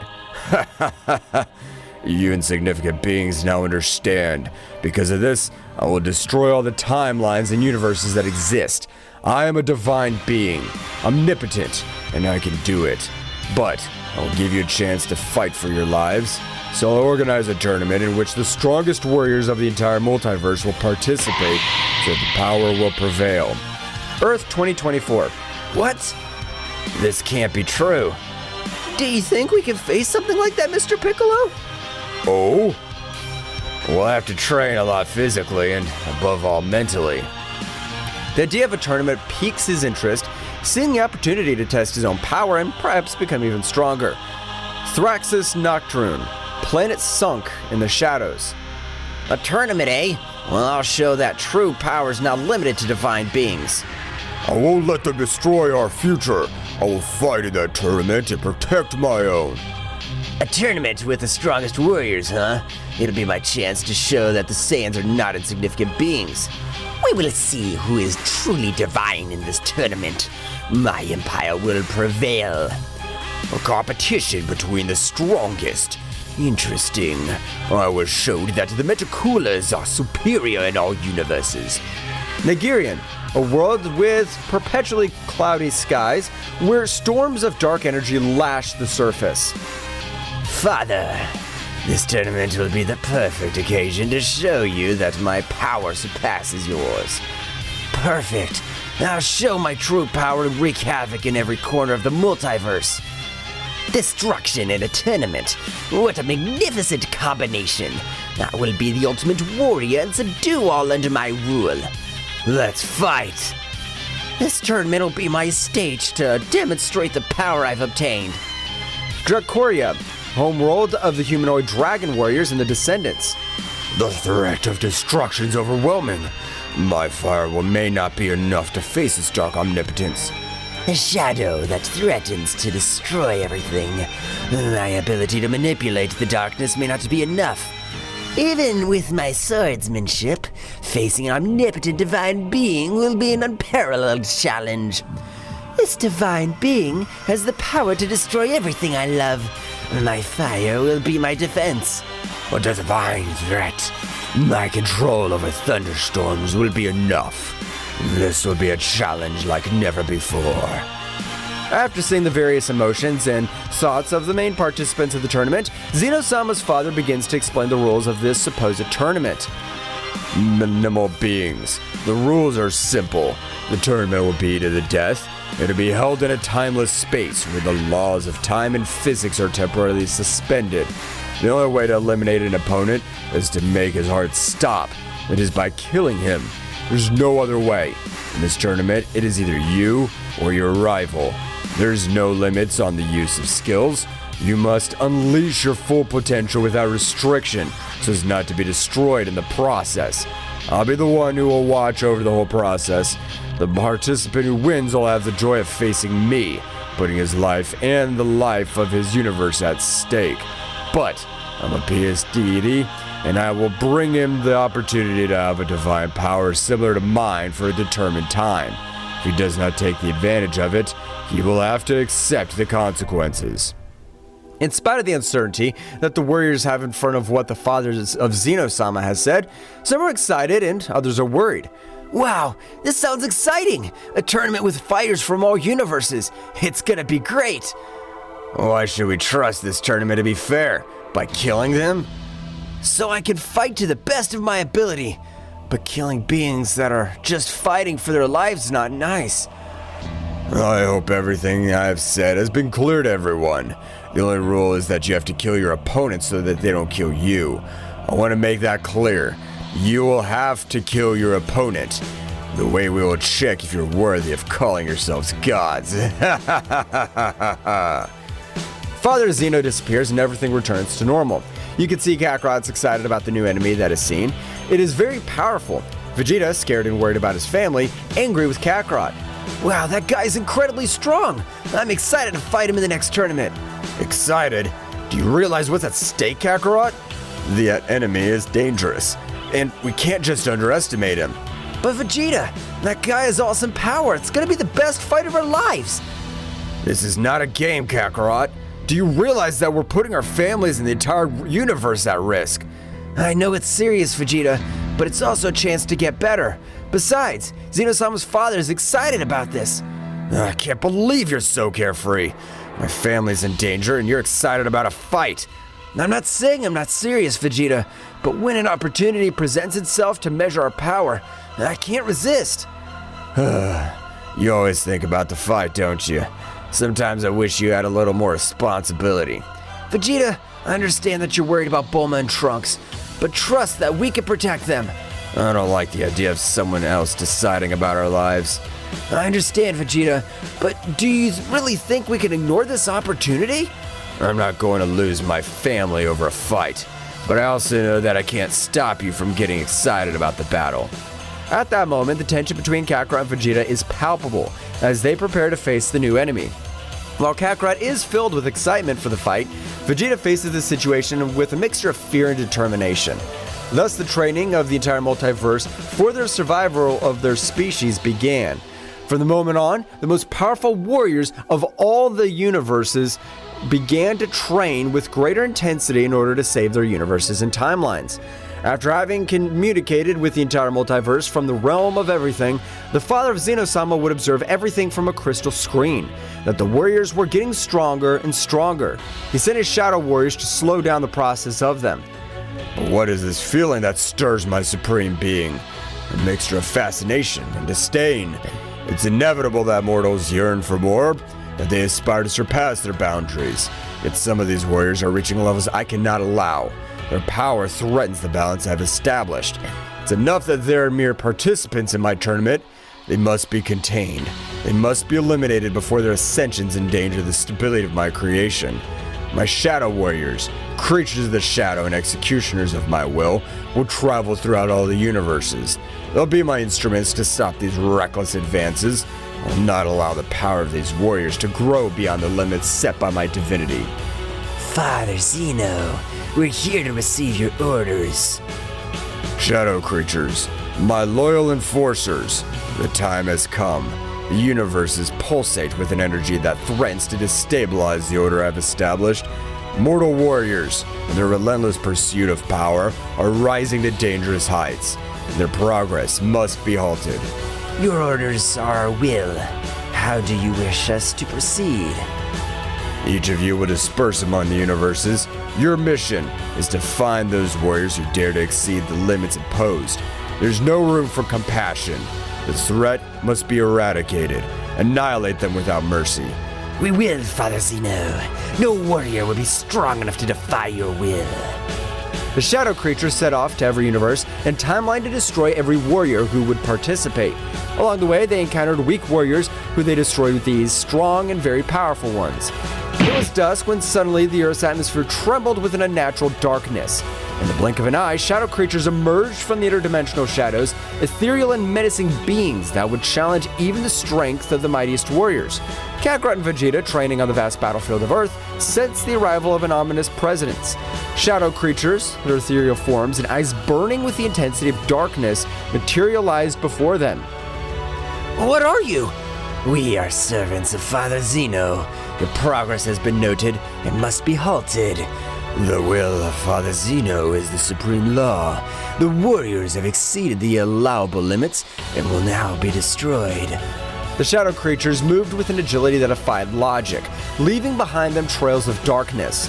Kakarot and Vegeta prepared for the confrontation, their energies flashing in response to the threatening presence. Well, it looks like we have new opponents. This should be interesting. No matter who sends them, will not allow them to stop our progress. The shadow creatures, speechless, rushed towards Kakarot and Vegeta with flashing speed. The battle ahead would not only be a test of strength, but a struggle between light and darkness, between the determination of the warriors and the will of the father of Zeno-sama. The battle rages and the environment, plants, stones, and sky are witness to the incredible demonstration of power. Kakarot and Vegeta, deploying a great amount of ki, are in the center ready to face the two mysterious shadow warriors that attack them. Shadow Creature 1 moves at breakneck speed, leaving only flashes of darkness in its wake.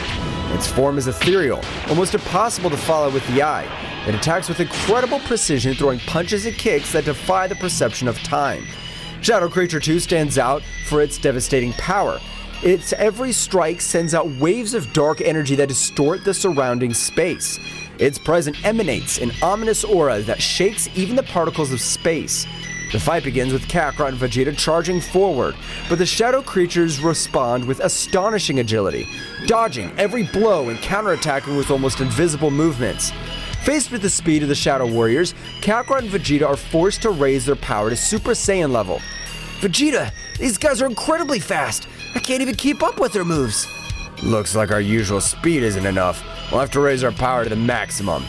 Both Saiyans concentrate, their golden auras bursting as they transform into Super Saiyan. Their golden hair lights up the space as they launch into a fierce offensive. But the Shadow Warriors remain equally agile, gracefully dodging the attacks. The intensity of the power illuminates the space. Now, Vegeta, let's go all out! Let's go, Kakarot! The Saiyans rush towards these Shadow Warriors with a fierce offensive. However, the Shadow creatures dodge their attacks with surprising grace, moving through the energy blast with ease. Is that the best you can do, Saiyans? Their speed is admirable, but they're still not up to par. Damn it! The can't go on like this, Kakarot. We need something else. You're right, Vegeta. Let's take this to the next level. Faced with persistent speed of the Shadow Warriors, Kakarot and Vegeta rise their power even higher, transforming into Super Saiyan Blue. Their blue auras flash with intensity, and the pressure of their power shakes the surrounding space. However, the Shadow Warriors are not daunted. The battle reaches its peak as the four warriors are engulfed in a frenzy of energy. Kakarot launches his attack called Kamehameha, and Vegeta launches his final flash attack, but the Shadow Warriors respond with counterattacks that defy the laws of physics. Then the clash of these powerful attacks causes an immense explosion. At the precise moment that both Saiyan warriors, the shadow creatures, collided their attacks, the explosion resulting from the collision of the attacks left a crater on the battlefield, while a dense smoke obscured the view. Amidst the haze, Goku with a serious but confident expression, and Vegeta, also with a confident expression of having destroyed the shadow creatures with his attacks, stood on guard, ready to face whatever emerged from the smoke. Suddenly, as soon as the smoke dissipated from the battlefield, the shadowy creatures emerged unharmed, floating in the air with an even more intense presence. Their forms twisted, revealing an even darker and more powerful transformation. Now with eyes glowing with a more intense light, the shadow creatures uttered a great malevolent laugh and moved towards Goku and Vegeta with renowned ferocity. The sky was covered with dark clouds, and lightning intermittently illuminated the scene. The creatures, once scattered, began to converge into a chaotic mass. Their bodies intertwined and merged, creating a monstrous entity that emanated a dark and malevolent aura. The fusion of the creatures was completed with a loud roar, and before Goku and Vegeta emerged, a nightmarish creature. The fused creature had a grotesque figure, with twisted limbs and glowing eyes filled with evil. Its body was enveloped in a halo of dark energy, which distorted the space around it. The ground shook with every step he took, and the waves of evil energy generated chaos on the battlefield. Goku and Vegeta exchanged determined glances. They knew they faced an unprecedented threat. The fusion of the creatures had given rise to a being of incredible power and speed. Goku frowned, clenching his fists, while Vegeta gave a cocky grin. Kakarot, looks like things have become interesting. I didn't expect to have to face something like this. Yes, Vegeta. This creature's no joke. We're gonna have to give it our all. Both warriors raised their ki to the maximum, surrounding themselves with an intense golden and blue aura. Their hair stood on end and the earth trembled under the pressure of their combined power. The fused creature responded with a guttural laugh and advanced towards them with great strides. Come on, Vegeta. Let's attack together and put an end to this. For once, Kakarot, I agree. The battle reached its climax as Goku and Vegeta, enveloped in their golden and blue auras, launched themselves towards the fused creature. Every punch and burst of energy echoed through the air, creating a spectacle of flashes and booms. The creature, however, was not easy to defeat. Its agility and strength were astounding, dodging the Saiyan's attacks with ease. Vegeta, we need to find an opening in its defense. Focus! I know, Kakarot, but this thing's fast. The fused creature responded with a ripping attack, sending the Saiyans flying across the battlefield. Goku and Vegeta, however, quickly recovered and stood up with renewed determination. We can't underestimate this thing. Come on, Vegeta, let's attack together. All right, Kakarot, together we'll defeat it. Goku nodded and they concentrated their energies into an amazing combined attack. A brilliant flash of light and blue light materialized in their hands, growing with each second. The fused creature, seeing the imminent threat, tried to counterattack, but it was too late. Kamehameha! Final Flash! The powerful beam of combined energy shot towards the fused creature, illuminating the dark battle with its radiance. However, just when impact seemed inevitable, the creature, in the last act of desperation, deployed a dark shield that managed to resist the Saiyan's assault. The result explosion sent Goku and Vegeta flying backwards, returning them to their base form, leaving them dazed and severely injured on the ground. The fused creature, though weakened, struggled to its feet, its malevolent aura flickering, but far from fading completely. Vegeta, we're in trouble. This thing's stronger than we thought. Vegeta, however, lay motionless on the ground with visible wounds and his aura rapidly diminishing. Vegeta! Don't give up, Vegeta!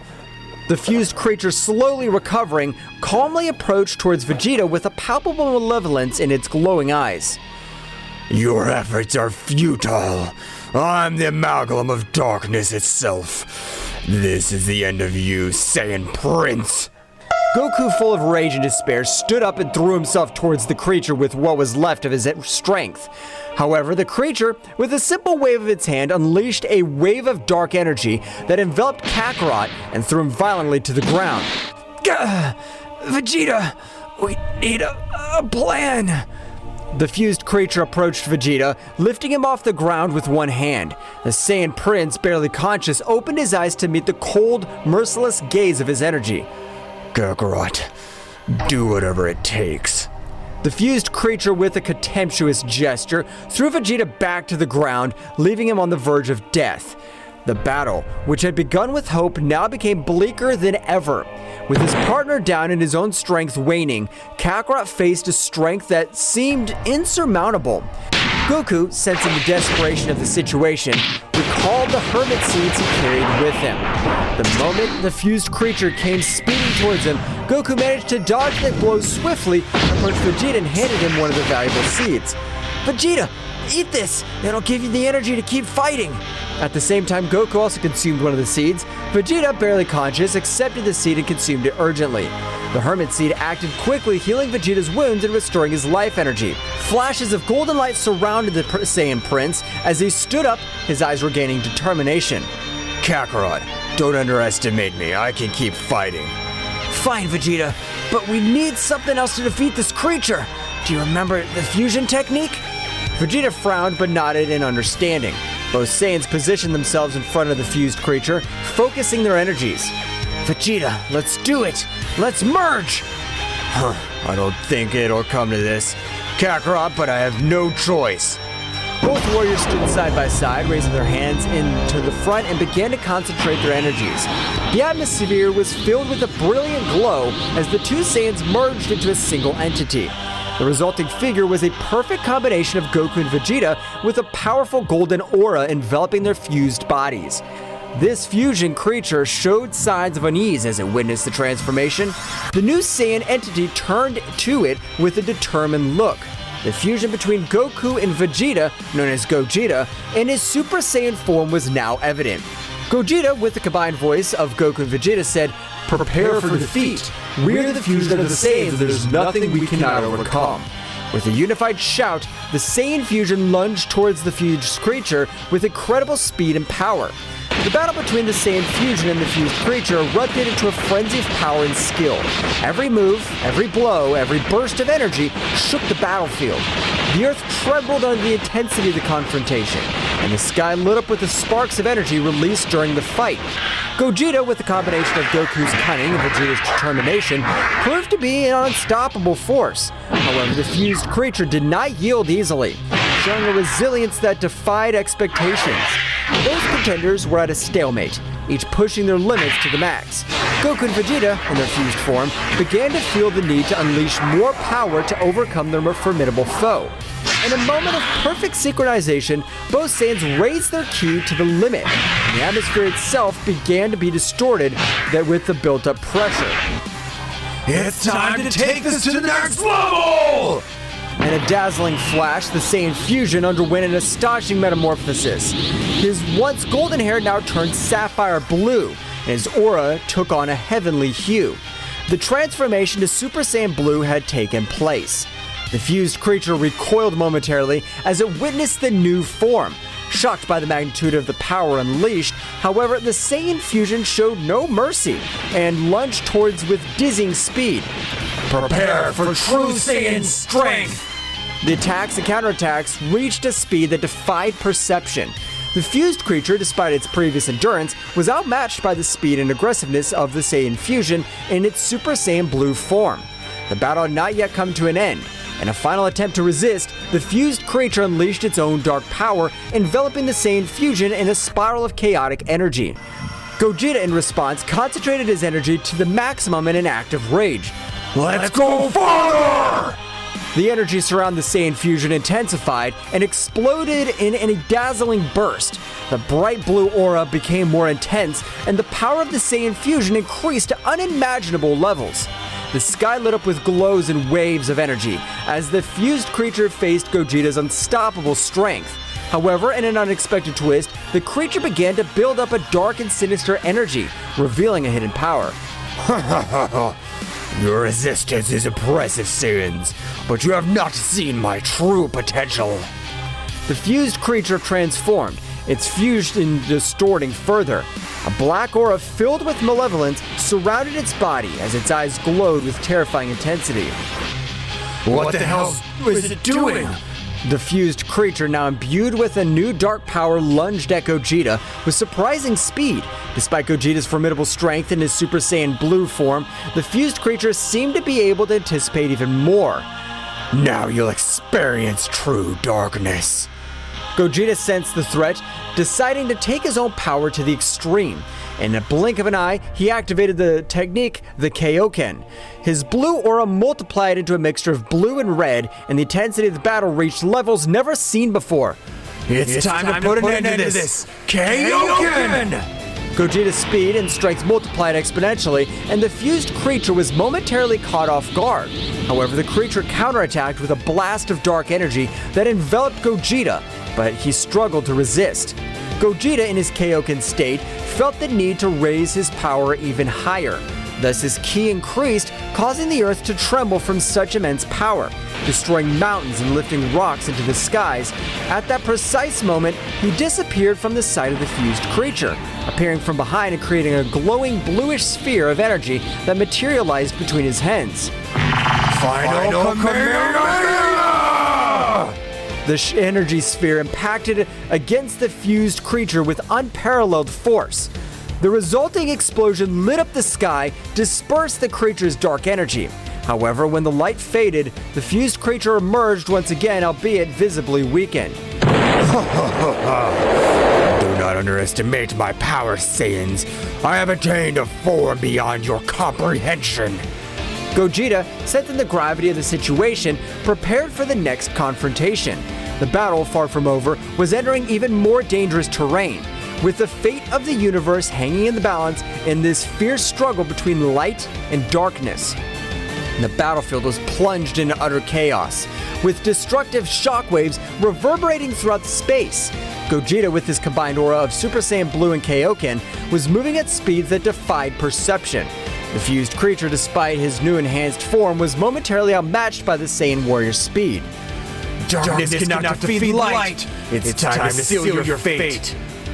Though weakened, the fused creature did not give up. With impressive speed, it lunged towards Gogeta, unleashing a series of dark attacks that even defied the Kaio-Ken's speed. Your light is but a fleeting glimmer. In the eternity of darkness, you will suffer. Gogeta, with sharp reflexes at precise moments, will dodge the fused creature's attacks. The battle reached an even greater frenzy, with a clash of fists and kicks creating waves of energy that swept the surrounding landscape. The once dark and stormy sky were illuminated by the flashes on the contest. In the beginning of the moment of opportunity, Gogeta channeled the Kaio-Ken to an even higher level. His aura became more intense, mixing blue with red in a dazzling display. Seeing the new burst of power, the fused creature recoiled momentarily, a moment Gogeta took advantage of to gather energy. This is the limit of your darkness! Prepare for the end! Gogeta, with unmatched speed, appeared in front of the fused creature, concentrating his energy to a single point. A glowing sphere of energy formed between his hands, but this time, the sphere was not blue, it was a mixture of colors. A fusion of the power of Super Saiyan Blue and Kaio-Ken. Kaio-Ken 20 times! Final Kamehameha! The now larger, more powerful energy sphere hurled with impressive speed towards the fused creature. The resulting explosion illuminated the entire horizon, causing the mountains and valleys to be enveloped in a dazzling glow. When the light faded, the fused creature lay defeated on the ground. Its dark aura completely dissipated. Gogeta, with his Super Saiyan Blue form and Kaio-Ken still activated, watched cautiously. The intense battle had come to an end, but the price of the confrontation was reflected in the devastated Earth and the wear and tear visible on the Saiyan warrior.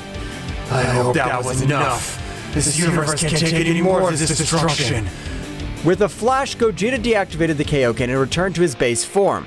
As silence descended over the battlefield, the lingering question was whether the threat had truly been eliminated or if there was still challenges to be faced in the vast cosmos. Goku and Vegeta, feeling that the threat had been neutralized for the moment, separated from the Saiyan fusion. The intensity of the battle had left both Saiyans exhausted, but their attention was diverted to a disturbing reality. In the corner of their vision, they watched as a small dark creature made its way towards where Gohan and Broly were standing. Vegeta, something's happening! We must get there fast! Those two are in trouble if that thing gets to them. Let's go, Goku! Both Saiyans, despite their exhaustion, dashed towards Gohan and Broly's location with as much speed as possible. As they approached, they could see the dark creature getting closer and closer to the two warriors. Gohan, who was training with Broly in an attempt to increase his skills, noticed Goku and Vegeta's arrival urgently. Dad! Vegeta! Something's coming! Broly, with his piercing gaze, had also sensed the approaching threat. Evil creature, we will fight. The small dark creature, noticing the presence of the Saiyans, stopped advancing and displayed a malevolent laugh. Your victory was short-lived. This is only the first of many surprises. Before they could react, the dark creature split into multiple smaller shadows, surrounding Gohan and Broly with astonishing speed. Watch out, Broly! They're fast and dangerous! We will fight. We won't let them defeat us. Goku and Vegeta, arriving just in time, joined the battle. The battle became a chaotic dance of blows and explosions as the Saiyans fought the dark shadows that multiplied endlessly. Let's finish this quickly. Gohan, Broly, stay strong. Got it, Vegeta! Broly, unleashing his titanic power, emitted a wave of energy that temporarily dispersed the dark shadows. However, the dark creature, in a final act of desperation, merged back into a larger, more powerful form. My shadows cannot be so easily defeated. The real battle has just begun. The shadow creature, now strengthened and more menacing than ever, faced the four Saiyan warriors with palpable malevolence. Gohan, Broly, Goku, and Vegeta moved into battle stance, facing the shadow creature with determination. Come on, guys! Let's work together and put an end to this menace once and for all! Broly growled in agreement, his power emanating from him with an imposing force. Goku and Vegeta, despite their earlier exhaustion, raised their energies ready for the battle ahead. The shadow creature, with a sinister laugh, lunged towards them with surprising speed. The Saiyans responded with a coordinated assault, launching energy blasts and performing combo attacks. However, the shadow creature was agile and dodged their attacks with ease. We can't let this thing get away. Concentrate on attacking together. You're right, Vegeta! If we fight them as a team, we can overcome anything! The four Saiyans synchronized their movements, attacking in harmony. Broly unloaded titanic blows. Gohan used his agility and advanced techniques, while Goku and Vegeta coordinated their energies to create a combined assault. Despite their efforts, the shadow creature proved to be resilient and adaptable. It defended with cunning and counterattacked with fury. In a moment of tension, the shadow creature unleashed a dark glow that enveloped its form, transforming to an even more powerful and monstrous version. It's getting stronger again! It doesn't matter. I'll destroy it. The battle intensified as the shadow creature, in its enhanced form, launched waves of dark energy and unleashed more devastating attacks. The Saiyans, however, did not back down. Despite the gravity of the situation, their determination burned stronger than ever. There's no limit to our strength when we fight together! Come on, guys, we can't lose! This thing doesn't know who it's messing with. Get ready for what's coming. Gohan, Broly, Goku, and Vegeta channeled their energies to the maximum, shaking the earth under the intensity of their combined power. In a unified act, the four Saiyans raised their ki to the limit and lunged towards the shadow creature with indomitable resolve. The shadow creature, now in its strengthened form, unleashed a dark energy that enveloped Broly, possessing the mighty Saiyan with a malevolent influence. Broly, his eyes now awash with shadows, stood before the other Saiyans with a menacing presence. Broly, I won't let you be used as a puppet. We must save him. We won't let this thing manipulate Broly. Come on, guys, let's protect ourselves and save our friend. This is getting more complicated than I thought. But no matter, we won't let the darkness win. The battle began with the Shadow Creature using Broly's immense power against them. The controlled Saiyan's attacks were fierce, with waves of energy and bursts of ki that challenged even the most experienced warriors. The Saiyans dodged and counterattacked, but the Shadow Creature took advantage of Broly's brute strength to counter his moves. We must weaken it enough to free Broly! Dad, Vegeta, let's follow the plan and attack in unison! The three Saiyans coordinated, launching a series of swift and powerful attacks. However, the Shadow Creature moved with agility, dodging most of the blows and countering with blows of its own. Broly, under the influence of the Dark Possession, was showing superhuman endurance. It's not enough! Broly, fight against this influence! We must force him to break free. We're gonna give it our all. In a moment of desperation, the Saiyans decided to raise their powers to the maximum. Goku transformed into Super Saiyan second stage, Gohan advanced his mystical form, and Vegeta unleashed his own power into Super Saiyan second stage. The three Saiyans surrounded Broly, launching a combination of flurry of powerful attacks. Broly, resist! Don't let their darkness consume you! The Shadow Creature, feeling the combined presence of the three Saiyan warriors, showed signs of weakness. However, in a desperate act, the dark energy intensified its hold on Broly, raising its power even higher and unleashing unbridled fury. We can't give up! We're going to free Broly, whatever it takes! The battle reached its climax as the three Saiyan warriors, Goku, Gohan, and Vegeta, clashed against the Shadow Creature possessing Broly. The unleashed energy created a spectacle of flashes, explosions, and shockwaves that shook the battlefield. Goku, with his power as a Super Saiyan, moved with astonishing speed, launched energy blasts and accurate punches at the Shadow Creature. Gohan, in his mystical form, unleashed a combination of fast attacks and advanced techniques, seeking to weaken the dark possession that controlled Broly. Vegeta, in his Super Saiyan second phase form, displayed titanic power, coordinating his attacks with calculated precision. Broly, listen to my voice! Don't be consumed by this darkness! The Shadow Creature, however, resisted tenaciously, harnessing Broly's brute strength and ferocity to counter the Saiyan's attacks. Broly, under the Dark Possession, responded with unstoppable strength, his attacks more intense and uncontrolled. We need to weaken that possession! Come on, guys, keep up the pressure! This dark power won't last forever. We must resist. The battle grew more frantic. With each passing moment, the Shadow Creature, sensing the threat of the Saiyans, intensified its hold on Broly, fusing its dark energy with the brute strength of the legendary Saiyan. We can't back down now! Broly's our friend, and we won't let this darkness control him! In a moment of perfect synchronization, the three Saiyans focused their energies into a coordinated attack. Goku launched a Kamehameha, Gohan unleashed a Masenko, and Vegeta fired a final flash, all aimed at the Shadow Creature. The resulting explosion illuminated the battlefield, creating an energy storm. However, when the light faded, the Shadow Creature and Broly still stood, visibly weakened but far from defeated. It's not enough! We must find a way to free Broly from this possession! At that moment, the Shadow Creature, taking advantage of the Saiyan's momentary weakness, launched a surprise attack, sending Goku and Gohan to the ground. Vegeta, with his rage in his eyes, stood up determined. Enough's enough! We won't let this thing continue to manipulate Broly. Vegeta concentrated his ki to the maximum, unleashing a new transformation. His intense blue aura transformed into an even brighter and more powerful hue. Super Saiyan Blue! The atmosphere itself seemed to tremble at the magnitude of the transformation. Vegeta, now in his evolved form, launched himself towards the Shadow Creature with renewed speed and power.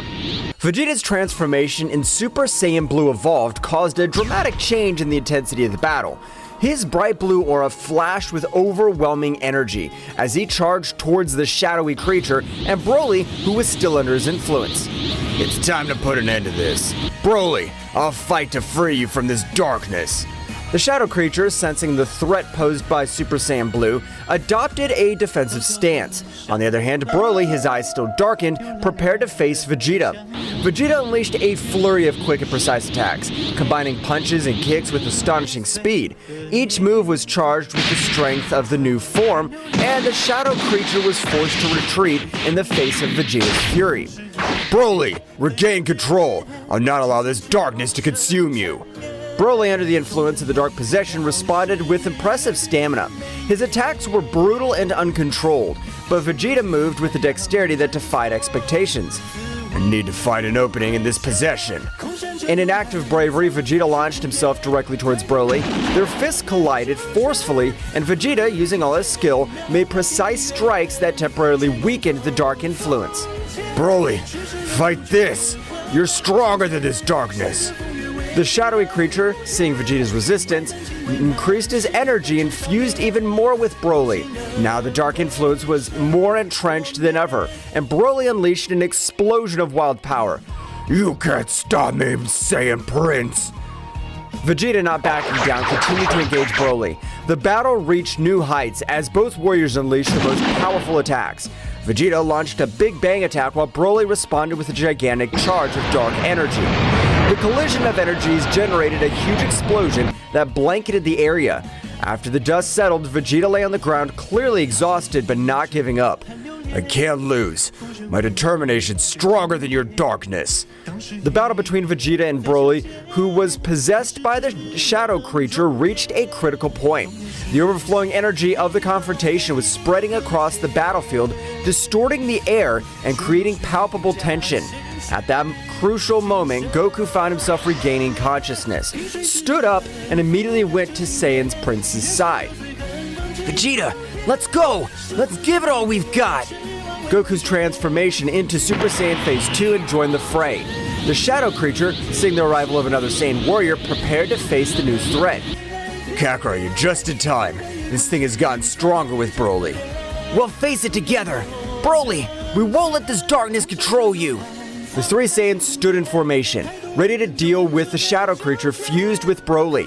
The intensity of the conflict increased even more with flashes of energy and clashes of fists echoing throughout the battlefield. Come on, Kakarot, let's attack in unison and free Broly. I got it, Vegeta! Together, we'll free him! The Saiyans coordinated their attacks, launching a combined blast towards the shadow creature. Despite their efforts, Broly's dark possession was still resisting, fueled by the brute strength of the legendary Saiyan. Broly, under the influence of the shadow creature, unleashed an uncontrolled fury. His attacks were unpredictable and devastating, putting the Saiyans on the defensive. Goku, Vegeta, and the shadow creature continued to exchange energy blasts and powerful blows. Vegeta, we must break that possession! We can't let Broly fall into darkness! Roger that, Kakarot. Let's keep attacking together. Amidst the chaos of the battlefield, the fiery aura of the Saiyans lit up the sky, a visual manifestation of their mammoth power. Goku and Vegeta, feeling the weight of the battle, decided to take it a step further. They joined their energies in a symphony of power, a final bid to tear apart the shadows enveloping the evil presence.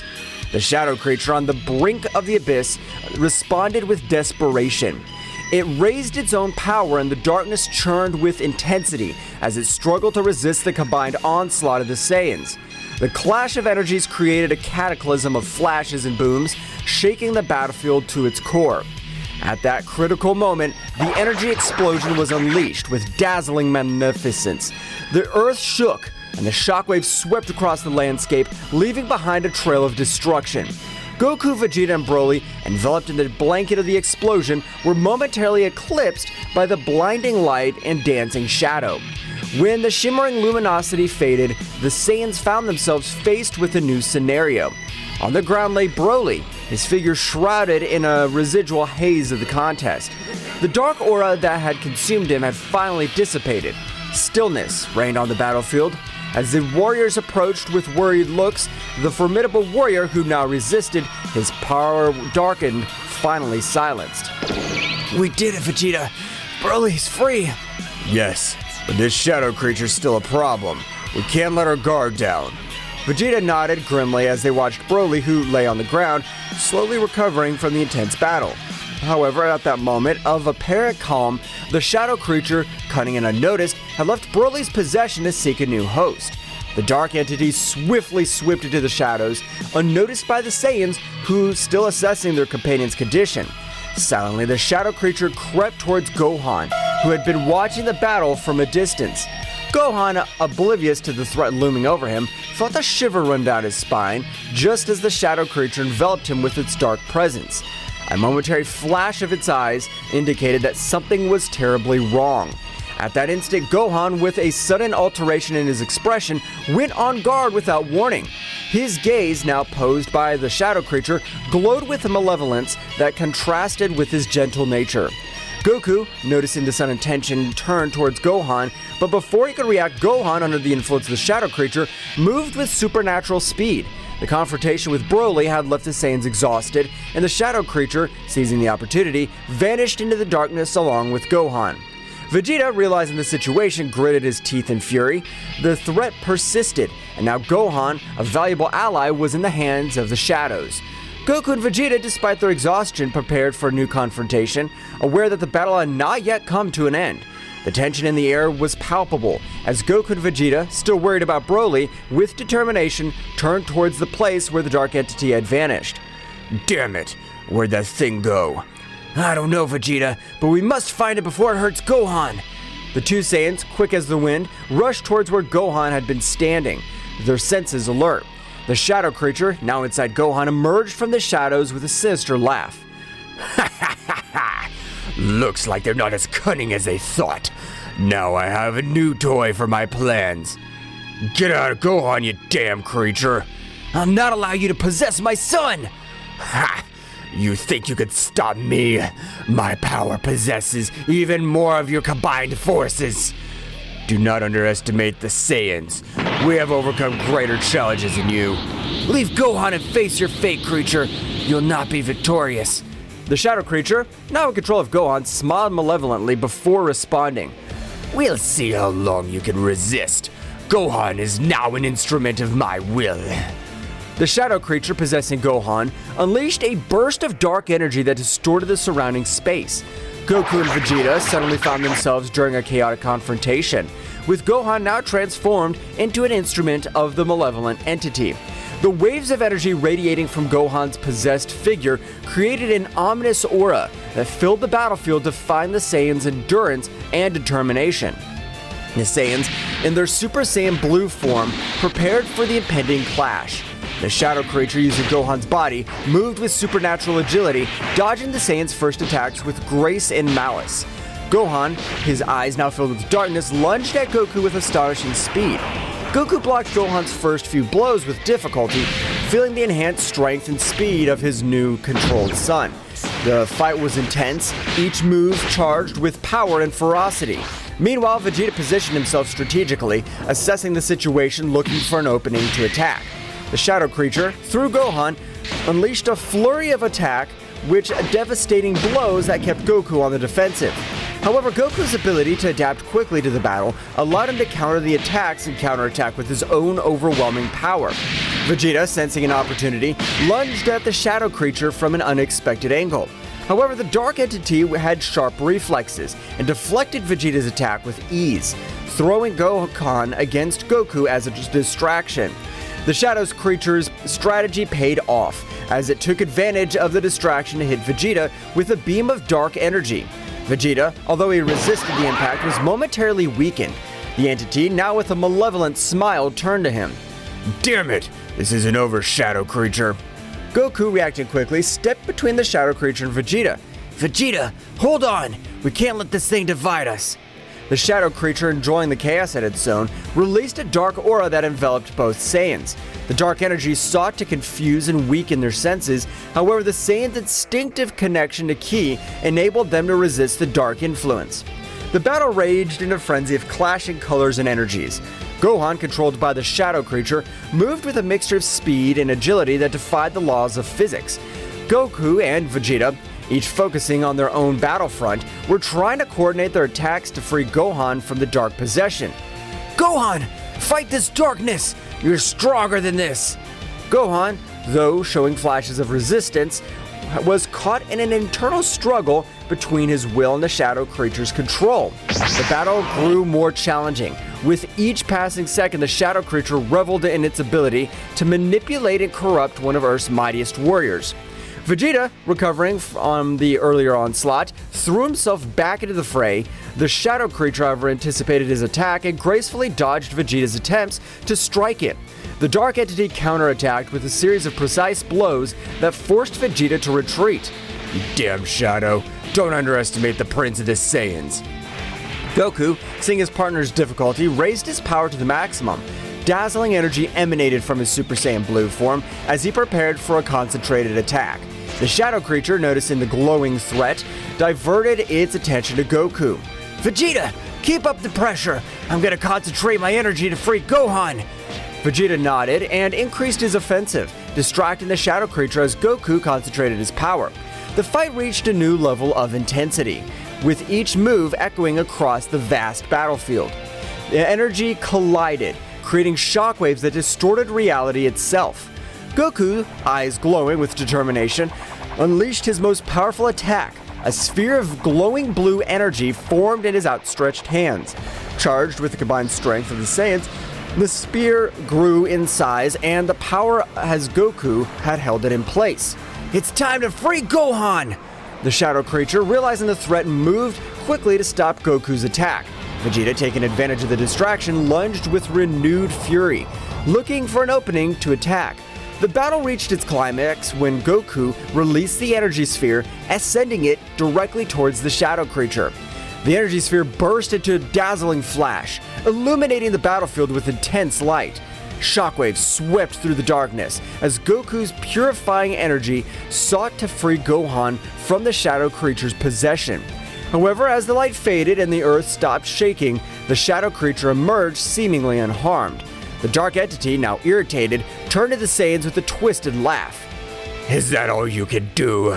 My power is unbreakable. Goku and Vegeta, despite their exhaustion, prepared for the next assault. The battle, far from ending, dragged on into confrontation of epic proportions.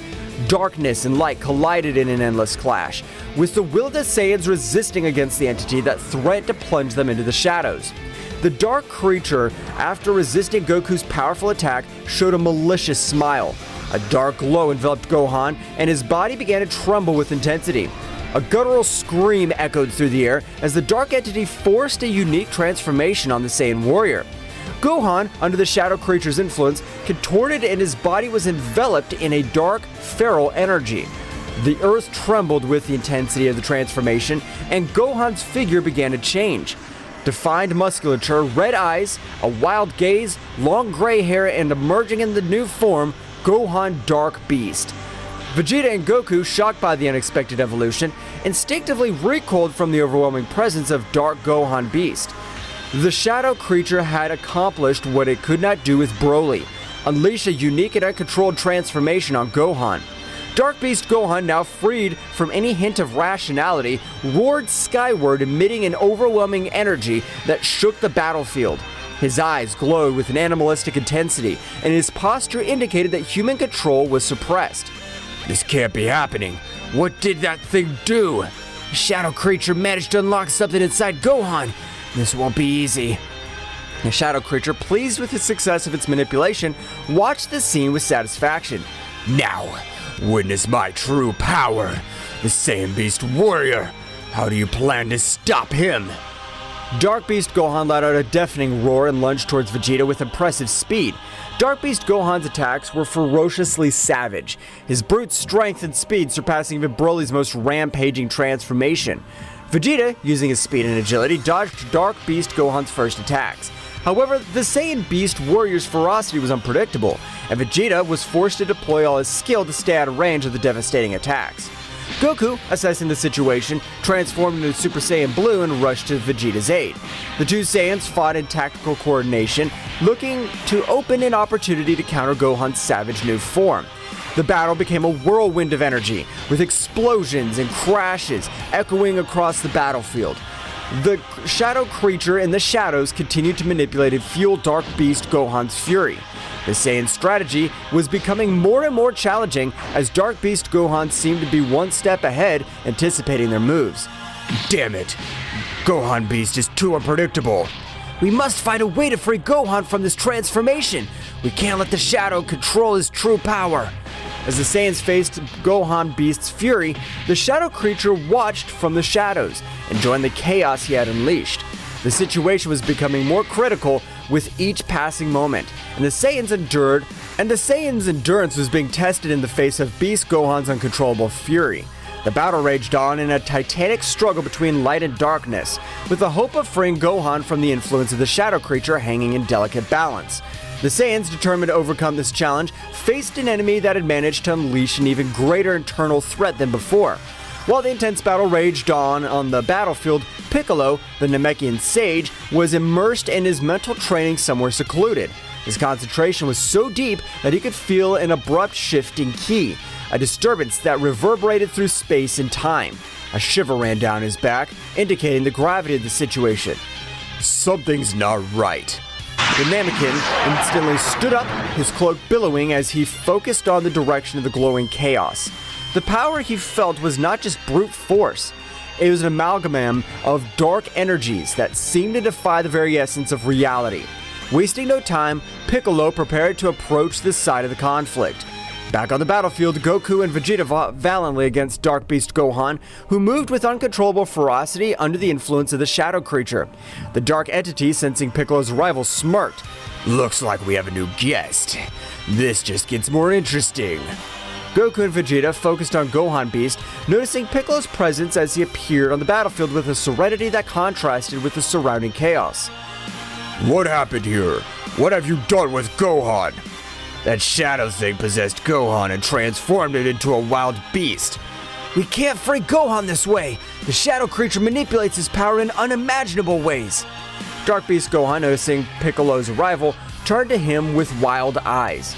The shadow creature, enjoying the chaos, prepared for the next act of this heartbreaking play. Welcome, Piccolo. You're just in time to witness the inevitable downfall of these Saiyans. Don't underestimate the Saiyans or my determination. I'm here to free Gohan. The Namekian braced himself for the confrontation, deploying his ki with an intensity that made it clear he would not be a mere spectator in this battle. Dark Beast Gohan, fueled by the shadowy influence, roared and lunged towards Piccolo with a speed that defied all logic. The battle became even more chaotic with Piccolo's entrance. His movements were precise and calculated, contrasting with the wild ferocity of Dark Beast Gohan. Goku and Vegeta, aware of Piccolo's strategic skill, adjusted their approach to coordinate their attacks with the Namekian. Meanwhile, the shadow creature watched the battle with a Machiavellian smile, enjoying the confrontation between the forces of light and shadow. The dark entity was determined to prove that its influence was insurmountable. The fight unfolded in a whirlwind of colliding energies, with Piccolo demonstrating his tactical and strategic prowess. Dark Beast Gohan, however, remained a formidable challenge, his erratic movements and uncontrolled strength testing the tenacity of the warriors on the battlefield. Goku, Vegeta, we need to plan to break the connection between Gohan and that shadow creature. You're right, Piccolo. We need to attack from different fronts and destabilize that connection. I'll take care of keeping Beast Gohan busy. Kakarot, you use the connection you have with your son to try to isolate the shadow creature. Goku and Vegeta, coordinating their efforts with Piccolo's strategic expertise, went on the assault. Piccolo used his wisdom to be able to devise a way to get Dark Beast Gohan out of said possession, while Vegeta unleashed his fury with calculated attacks to keep the beast at bay. As the battle continued, the shadow creature began to feel the pressure of the combined strategy of the Saiyans and Piccolo. The connection between Gohan and the dark entity was under threat, and the shadow creature, despite its confidence, was beginning to show signs of concern. The battle was far from over, but the warriors' resilience was growing stronger in the face of the adversity that loomed over them. As Piccolo continued his mental struggle to free Gohan from the shadow creature's possession, his Namekian senses sharpened. Keen perception led him to identify a small shadow leech clinging to Dark Beast Gohan's lower neck, a detail that had not been evident in Broly's previous possession due to his long hair covering that region. That's it. The key in this little shadow leech on his neck. We must eliminate it to free Gohan. Piccolo's revelation attracted the attention of Vegeta and Goku on the physical battlefield. Vegeta, upon hearing this, turned his gaze to the back of Gohan Beast's dark neck and noticed the presence of the Shadow Leech. A Shadow Leech? That explains why we couldn't free Broly this way. How do we eliminate it without harming Gohan? As Piccolo struggled to maintain his mental connection, he analyzed this situation and came up with a strategy. If we attack the Shadow Leech directly, we might harm Gohan in the process. We need a precise way to eliminate it without endangering his life. So what's the plan, Piccolo? Goku, you've mastered Ultra Instinct, but you can only maintain it for a few seconds. We need to take advantage of those brief moments to distract Dark Beast Gohan and allow you to get close enough to destroy the Shadow Leech. Understood, Piccolo. I'll do my best.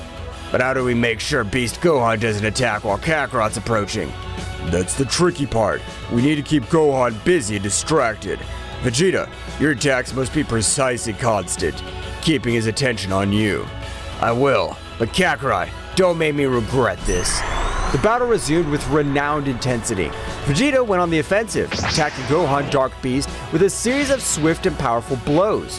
Gohan responded with ferocity, but Vegeta maintained agile, dodging his attacks while keeping the Savage Saiyan warrior's attention.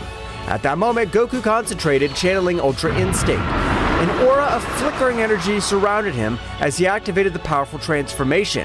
His speed increased exponentially, allowing him to easily dodge Dark Beast Gohan's attacks. Now, Goku, now's your chance. Goku in his Ultra Instinct state moved with superhuman speed towards Gohan's rear. The shadow creature, still focused on the fierce confrontation with Vegeta, did not notice Goku's approach. This is my chance to end this! With pinpoint accuracy, Goku reached out his hand and touched the small shadow leech on Gohan's neck. The leech, upon being touched by the Ultra Instinct energy, began to fade, emitting a dark screech before dissolving completely. Dark Beast Gohan, losing connection with the Shadow Leech, shook violently, as if releasing himself from a trance. Vegeta, noticing the change, cautiously stepped back as Goku returned to his normal state. What happened? Kakarot seems to have found a way to free you from that thing. It was risky, but it worked. Well done, Goku, but don't let your guard down. This shadow creature might have more tricks up its sleeve. The immediate threat had been neutralized. The shadow creature, watching from the shadows, moving away unnoticed by the Saiyan warriors, was not about to give up, so the shadow creature set out to return to its master. After the terrifying moment that the Z warriors had experienced, Goku and Vegeta realized that Beerus and Whis were not on Earth. They had disappeared just moments before the shadow creatures appeared on Earth. This is because Daishinkan discovered that Zeno-sama had been killed by his father and immediately summoned all the angels and gods of destruction. In the majestic realm of all, Daishinkan, the high priest, summoned all the angels and gods of destruction of the existing universes. The atmosphere in the hall was unusually tense, and concern was reflected in the faces of those present. Daishinkan, with his usual calmness, prepared to share the disturbing truth he had discovered. Angels and gods of destruction, the time has come to face a powerful truth. Zeno-sama, our beloved king of all, has been slain. Silence fell over the hall. The angels and the gods of destruction exchanged looks of disbelief and dismay. No one expected that such a tragedy could occur, especially at the hands of someone so powerful. My investigation revealed that the one responsible for this abominable act was Zeno-sama's own father. The news resounded like a somber echo in the room. Everyone present processed the shocking revelation. The omnipresent figure of Zeno-sama, the supreme deity, had been shattered by his own protagonist. Mohito, Sidra's angel, spoke in a worried voice. How is it possible that a being as powerful as Zeno-sama's father could have committed such an act? That is a question for which I still have no answers. But now we must face the consequences of this event. The stability of the multiverse is in danger. Arak, the god of destruction of Quitella, asked, "And what measures will we take in the face of this threat? What'll happen to the throne of Zeno-sama?" That is a question we must discuss and resolve. For now, the throne remains empty, and our duty is to maintain peace and balance. But before we make hasty decisions, we need to fully understand the magnitude of this situation. Beerus and Whis prepared to inform the gods of destruction and angels of all universes about what they had witnessed while on planet Earth with Goku and Vegeta. The hall of the realm of everything was filled with celestial beings, each one expectant and worried about the news they were about to receive. Attention everyone! We have crucial information to share about the events that have been unfolded. Before we are summoned here, the father of Zeno-sama appeared on all the planets of the multiverse. Surprise was reflected on the faces of those present. Murmurs and whispers filled the room, as the gods of destruction and angels exchanged looks of disbelief. His visit was not simply to report the death of Zeno-sama. He announced the holding of the tournament that would determine the survival of the planets in each universe. Additional rumors filled the room, creating a constant buzz of concern. The gods of destruction and angels wanted to understand the implications of such an announcement. He informed the rules of the tournament and the intentions behind such a competition, but it's necessary that we all work together to get answers and face this threat. It is time to join forces and overcome this crisis. The fate of our universes is at stake.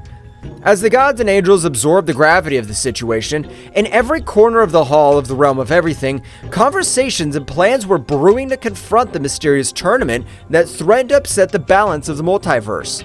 Uncertainty hung in the air, but the determination of the divine beings was determined to face the unknown that lay ahead.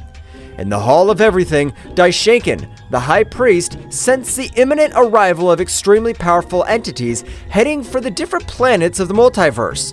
His face reflected seriousness as he prepared to inform all the angels and gods of destruction present of the coming threat.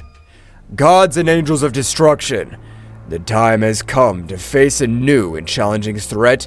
Entities of great power are headed towards the planets of our universes, and their goal seems to be a direct confrontation with the strongest warriors of each world. The expressions of those present became serious. Aware of the gravity of the situation, Daishinkan continued with determination. It's crucial that we move quickly to protect the strongest warriors of each planet, regardless of which universe they belong to. The threat we face does not respect universal boundaries, and we must act with unity to preserve the balance. Vados, the Angel of Champa, raised his hand. How do you plan for us to move, Daishinkan? We each have responsibilities in our universes. I understand the complexity of this situation, but the magnitude of this threat requires immediate action. I suggest that every angel and god of destruction move to the planets threatened by this unknown force. We must prevent the strongest warriors from being defeated before we can fully understand our enemies. Sounds like a sensible plan, Daishinkan. If we all work together, we can protect our warriors and gain more information about these powerful entities. Each angel and god of destruction nodded in agreement, accepting the need to act immediately. They moved quickly to the various planets, casting aside universal barriers in a joint effort to safeguard the multiverse. May the wisdom and power of each of you guide this effort. Let us not underestimate this new threat. Our duty is to protect the existence of our universes. With those words, the angels and gods of destruction dispersed, leaving the Hall of All in preparation to face a challenge that transcended universal boundaries and demanded the collaboration of all divine beings. Uncertainty hung in the air, but determination to preserve the balance of the multiverse guided the powerful beings in their joint mission. The angels and gods of destruction quickly teleported to the threatened planets, each determined to protect the strongest warriors on the various planets. In the blink of an eye, the skies lit up with flashes of divine energy as Awamo and Ewin, Cognac and Quintella, Matanu and Geen, Whis and Beerus, and the other angels and gods of destruction headed toward their assigned destinations. The planet Thraxis Nocturne lay peaceful in the corner of the cosmos, its nocturnal luminosity radiating a tranquility that was about to be disturbed. In the vast space, Awamo the angel, with his small book in hand, and his god of destruction Ewin, an imposing figure with a stern gaze, detected the arrival of a shadow creature, a minion of Zeno-sama's father. The creature, shrouded in malevolent darkness, descended with malevolent determination towards Thraxis Nocturne. Ewin, without hesitation, deployed his energy of destruction while Awano stood by, hoping to resolve the conflict without a bath of chaos. Creature, your darkness will not be tolerated in this realm. Stop your destructive plans. The shadow creature emanated a guttural growl, its presence emanating an unnatural energy that distorted the space around it. The space battle began with an explosion of opposing forces. Ewin launched destructive beams, while Awamo used his speed to dodge the attacks and assess the situation. Ewin, this creature's stronger than we imagined. We must be cautious. I know, Awamo, but we can't let him destroy Thraxis Nocturne. We must give our best. The shadow creature, agile and evasive, responded to the attacks with dark energy waves that distorted space. The battle spread across the firmament, leaving traces of destructive energy in its wake. Iwin tried to anticipate the creature's movements. However, the shadow creature proved to be agile and adaptive, countering every strategy with an unmatched dark force. Our conventional methods don't work. Iwin, we need to combine our forces. I agree, Awamo. It's time to show them the true power of destruction. Awamo and Iwin merged their energies, creating a flash of light that defied the surrounding darkness. The shadow creature, perceiving the threat, intensified its own energy, generating a collision of cosmic forces that shook space itself. The battle reached a fever pitch, with cosmic explosions lighting up the scene as Awamo and Iwin struggled to contain the darkness. The struggle took place not only on the physical plane, but also on the spiritual one, where the will to protect Thraxis Nocturne was pitted against the ruthless ambition of the shadow creature. The fusion of Awamo and Iwin unleashed a dazzling energy that eclipsed even the nocturnal luminosity of Thraxis Nocturne. The gold and violet glow enveloped the divine couple as they prepared to face the dark threat looming over the peaceful planet. It's time to show the true extent of our power, Awamo. The shadow creature, aware of the growing threat, rushed towards them with supernatural speed. Awamo, with his keen perception, anticipated every movement of the creature, allowing the couple to dodge its onslaughts with heavenly elegance. Keep calm, Iwin. We must synchronize our movements to counteract their darkness. Iwin nodded and unleashed a series of destructive energy blasts that lit up the space around him. However, the shadow creature responded with amazing agility, dodging every attack with meandering movements. The battle became a cosmic game of strategy and speed. The angel Awamo and the god of destruction Iwin soon realized that in order to defeat this entity, they would need a coordinated attack that transcended the limits of their individual abilities. In a moment of perfect timing, they unleashed a gale of combined energy. Awamo channeled the energy of destruction while Iwin released violet flashes of destruction. Focus your energy, Awamo. Let's get rid of this darkness once and for all. Awamo nodded and joined the attack with determination. The fused energy of both angel and god turned into a spear of golden and violet light that pierced through space with an impressive speed. The shadow creature, caught in the torrent of power, let out a heart-rending howl as it was enveloped by the luminosity. The impact was abysmal, generating an expansive wave that shook the cosmos. The darkness that enveloped the creature began to dissipate, revealing its twisted and weakened form. Awamo and Iwin, exhausted but triumphant, stood on guard ready for any eventuality. We have managed to contain their darkness, but we can't let our guard down. The shadow creature, now visibly weakened, recoiled before the imposing presence of Awamo and Iwin. The light had prevailed over the darkness in the cosmic corner of Thraxis Nocturne. The divine couple remained firm in their duty to protect the planet that this creature wanted to destroy. However, the battle was not yet over, and the fates of the planets remained uncertain in the vastness of space. After the shocked combined attack of Awamo and Iwin, the space around Thraxis Nocturne was vibrating with the residual energy of the cosmic battle. The shadow creature, apparently weakened, remained suspended in the cosmic void, enveloped in a dark glow that seemed to absorb the surrounding light. The divine couple watched cautiously, aware that the fate of Thraxis Nocturne was still hung in the cosmic balance. Iwin, something's not right. The darkness of that creature seems to be getting stronger instead of weaker.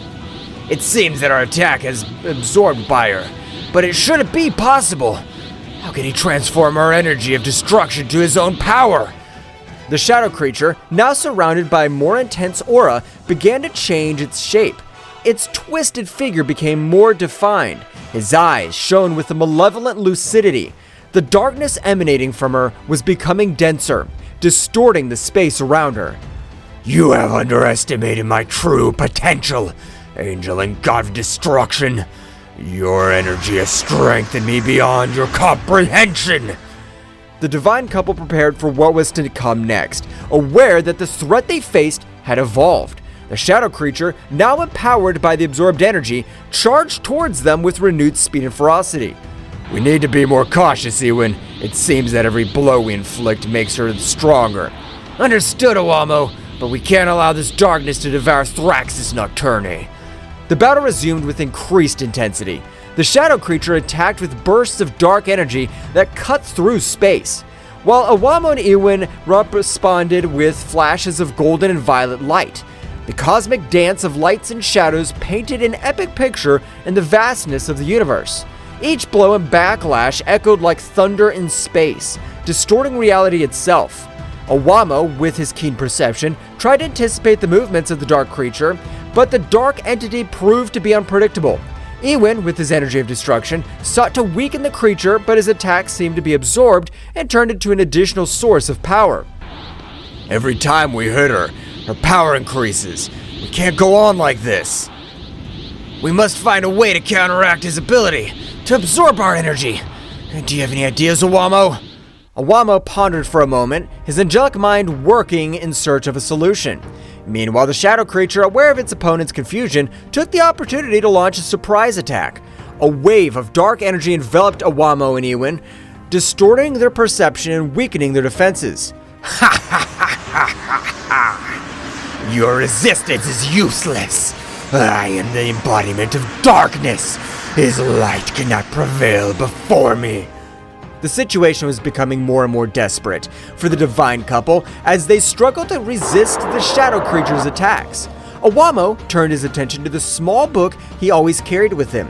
An idea began to form in his mind. Ewan, I think I have an idea, but we need to synchronize our attacks in a different way. Explain yourself, Owamo. Owamo explained his plan to Ewan, who nodded in understanding. Both God and Angel prepared to put their strategy into practice. The shadow creature, confident in its superiority, launched into the attack again, but this time Owamo and Ewan were ready to respond differently. Now, Ewan, combine your energy of destruction with mine in a more controlled way. Ewan nodded and channeled his energy to Owamo, who, in turn, merged it with his. Instead of launching a direct attack, they created a sphere of combined light and energy that floated between them. Do you think this tactic will change the outcome? We'll see. The energy sphere began to slowly expand, emanating a glowing light that contrasted the surrounding darkness. The shadow creature, curious but confident, watched the development with disdain. The fused power is not only destructive, but it also has properties that counteract its absorption capacity. The combined energy sphere, now reaching its maximum expansion, released a wave of light and energy that enveloped the shadow creature. This time, instead of absorbing the power, the darkness that characterized her began to dissipate. What is this? My power should not be weakened. We create an energy that goes beyond destruction and creation, one that neutralizes the darkness that you're trying to absorb. The shadow creature, weakened by Owamo and Ewan's strategic counterattack, retreated as the combined energy sphere continued to exert its effect. The light emanating from the sphere began to purify the darkness surrounding the entity, revealing its original form before corruption. It seems our tactic's working, but we must make sure we contain it completely. We can't let our guard down. Let's continue with the strategy until the creature's completely neutralized. The space battle continued, but this time Owamo and Ewan had the upper hand. His sphere of combined energy continued to exert its purifying effect, dispelling the darkness that threatened Thraxis Nocturne. With each passing moment, the shadow creature grew weaker. The light of hope began to shine in the corner of the cosmos that was once on the verge of destruction. The shadow creature, weakened by Owamo and Ewan's strategy, retreated into space, its distorted form twisting as the combined energy sphere continued to purify the darkness that enveloped it. In a desperate attempt to regain his strength, the shadow creature began to explore its surroundings, looking for an opportunity to turn the situation in his favor. My power is weakened here. I need to find a place where darkness prevails. While exploring, the shadow creature noticed something that favored him. His eyes flashed with malevolent anticipation as he discovered that this world was called Thraxis Nocturne because it was a planet plunged into shadows. The dark entity smiled malevolently as he realized that this planet could provide the darkness needed to revitalize his power. Ha ha ha ha! Thraxis Nocturne, a feast of darkness awaits me! With amazing speed, the shadow creature launched itself towards the planet, traversing space with great speed. Owamo and Ewin, aware of his intentions, followed closely, determined to stop any attempt by the shadow creature to plunge into the darkness of the planet. As the creature approached Thraxis Nocturne, the darkness of the planet seemed to intensify, as if responding to its presence. The planet's nighttime atmosphere shone with a faint luminosity, offering a fascinating contrast to the surrounding stars. Ewin, we must prevent the creature from being filled with dark power. If she succeeds, it'll be even more difficult to stop her. Understood, Owamo. We'll not allow the darkness of this planet to fall into the hands of that entity. The shadow creature descended on Thraxis Nocturne with a terrifying impetus. As she approached, the darkness seemed to take her in, enveloping her with a gloomy welcome. The shadow creature began to absorb the darkness of the planet, its twisted form vibrating with a new energy as it filled with the essence of Thraxis Nocturne. Ha ha ha ha! Yes, this darkness will strengthen me. Nothing can stop me now. Owamo and Ewin, wasting no time, headed towards the shadow creature, determined to stop its advance before it became unstoppable. The battle in the shadows of Thraxis Nocturne was about to take a very drastic turn. We cannot allow this darkness to completely corrupt this creature. We must stop her before she becomes invincible. Your previous strategy was effective, Owamo. Let's keep working together to counter his power. Deep in the shadows of Thraxis Nocturne, the intense presence of the absorbing shadow creature did not go unnoticed by the most powerful warriors on the planet. Turles, Bardock, Raditz, Frieza, and his brother Cooler felt the darkness increasing around them and, with a mixture of amazement and concern, headed toward the epicenter of the threat. Something's not right. The darkness in this place is getting denser. Whatever it is, we cannot let it threaten Thraxis Nocturne. Let's investigate. The warriors moved nimbly across the gloomy terrain, advancing towards the source of the darkness. As they got closer, the atmosphere became heavier, as if the shadow itself wanted to resist their advance. The darkness is different. I feel a strange pressure. I'm not afraid of the dark, but this is unusual. Cooler, stay alert. Understood, Frieza. Let's find out what's going on. Suddenly, a wave of dark energy erupted before them, revealing the shadow creature that was absorbing the darkness of the planet. His twisted figure and malevolent aura were as evident as the threat he posed to Thraxis Nocturne. Warriors of this planet, his darkness feeds me. Soon I will be unstoppable. We won't let you destroy Thraxis Nocturne. Get ready, creature. The warriors went on the attack, each unleashing their unique power against the dark entity. Turles unleashed his evil aura, releasing bursts of destructive energy. Bardock channeled his Saiyan fury into powerful blows, while Raditz and Cooler coordinated their attacks to create a symphony of destruction. Frieza intensifying the struggle. This creature doesn't know who he's up against. Your resistance is useless. Each blow only increases my power. The shadow creature, powered by the darkness of Thraxis Nocturne, absorbed attacks with defiant ease. Each impact seemed to strengthen rather than weaken it, plunging the warriors into the disturbing reality that they were facing an enemy that fed on its own darkness. It's not working. He's getting stronger and stronger. We need to change our strategy. We can't let it absorb all the darkness on the planet. While the warriors struggled to find an effective strategy, the shadow creature, with its distorted laughter, continued to absorb the darkness, becoming more and more powerful. The Battle of Thraxis Nocturne's survival was at its most critical, and the warriors knew that they had to find a solution before the dark entity became invincible. The dark aura released by the shadow creature enveloped the warriors of Thraxis Nocturne, gradually weakening them. The warriors struggled to stay on their feet as the entity's malevolent energy infiltrated their bodies, obscuring their vital forces. This is it. Too much. I can't let that defeat us like this. The warriors, despite their bravery, were overcome by the darkness emanating from the aura of the shadow creature. At that critical moment, when hope seemed to be fading, a heavenly light pierced the shadows. Owamo and Ewin, the angels charged with protecting Thraxis Nocturne, arrived on the battlefield. The darkness emanating from this creature is breathtaking. We cannot allow it to take over this planet.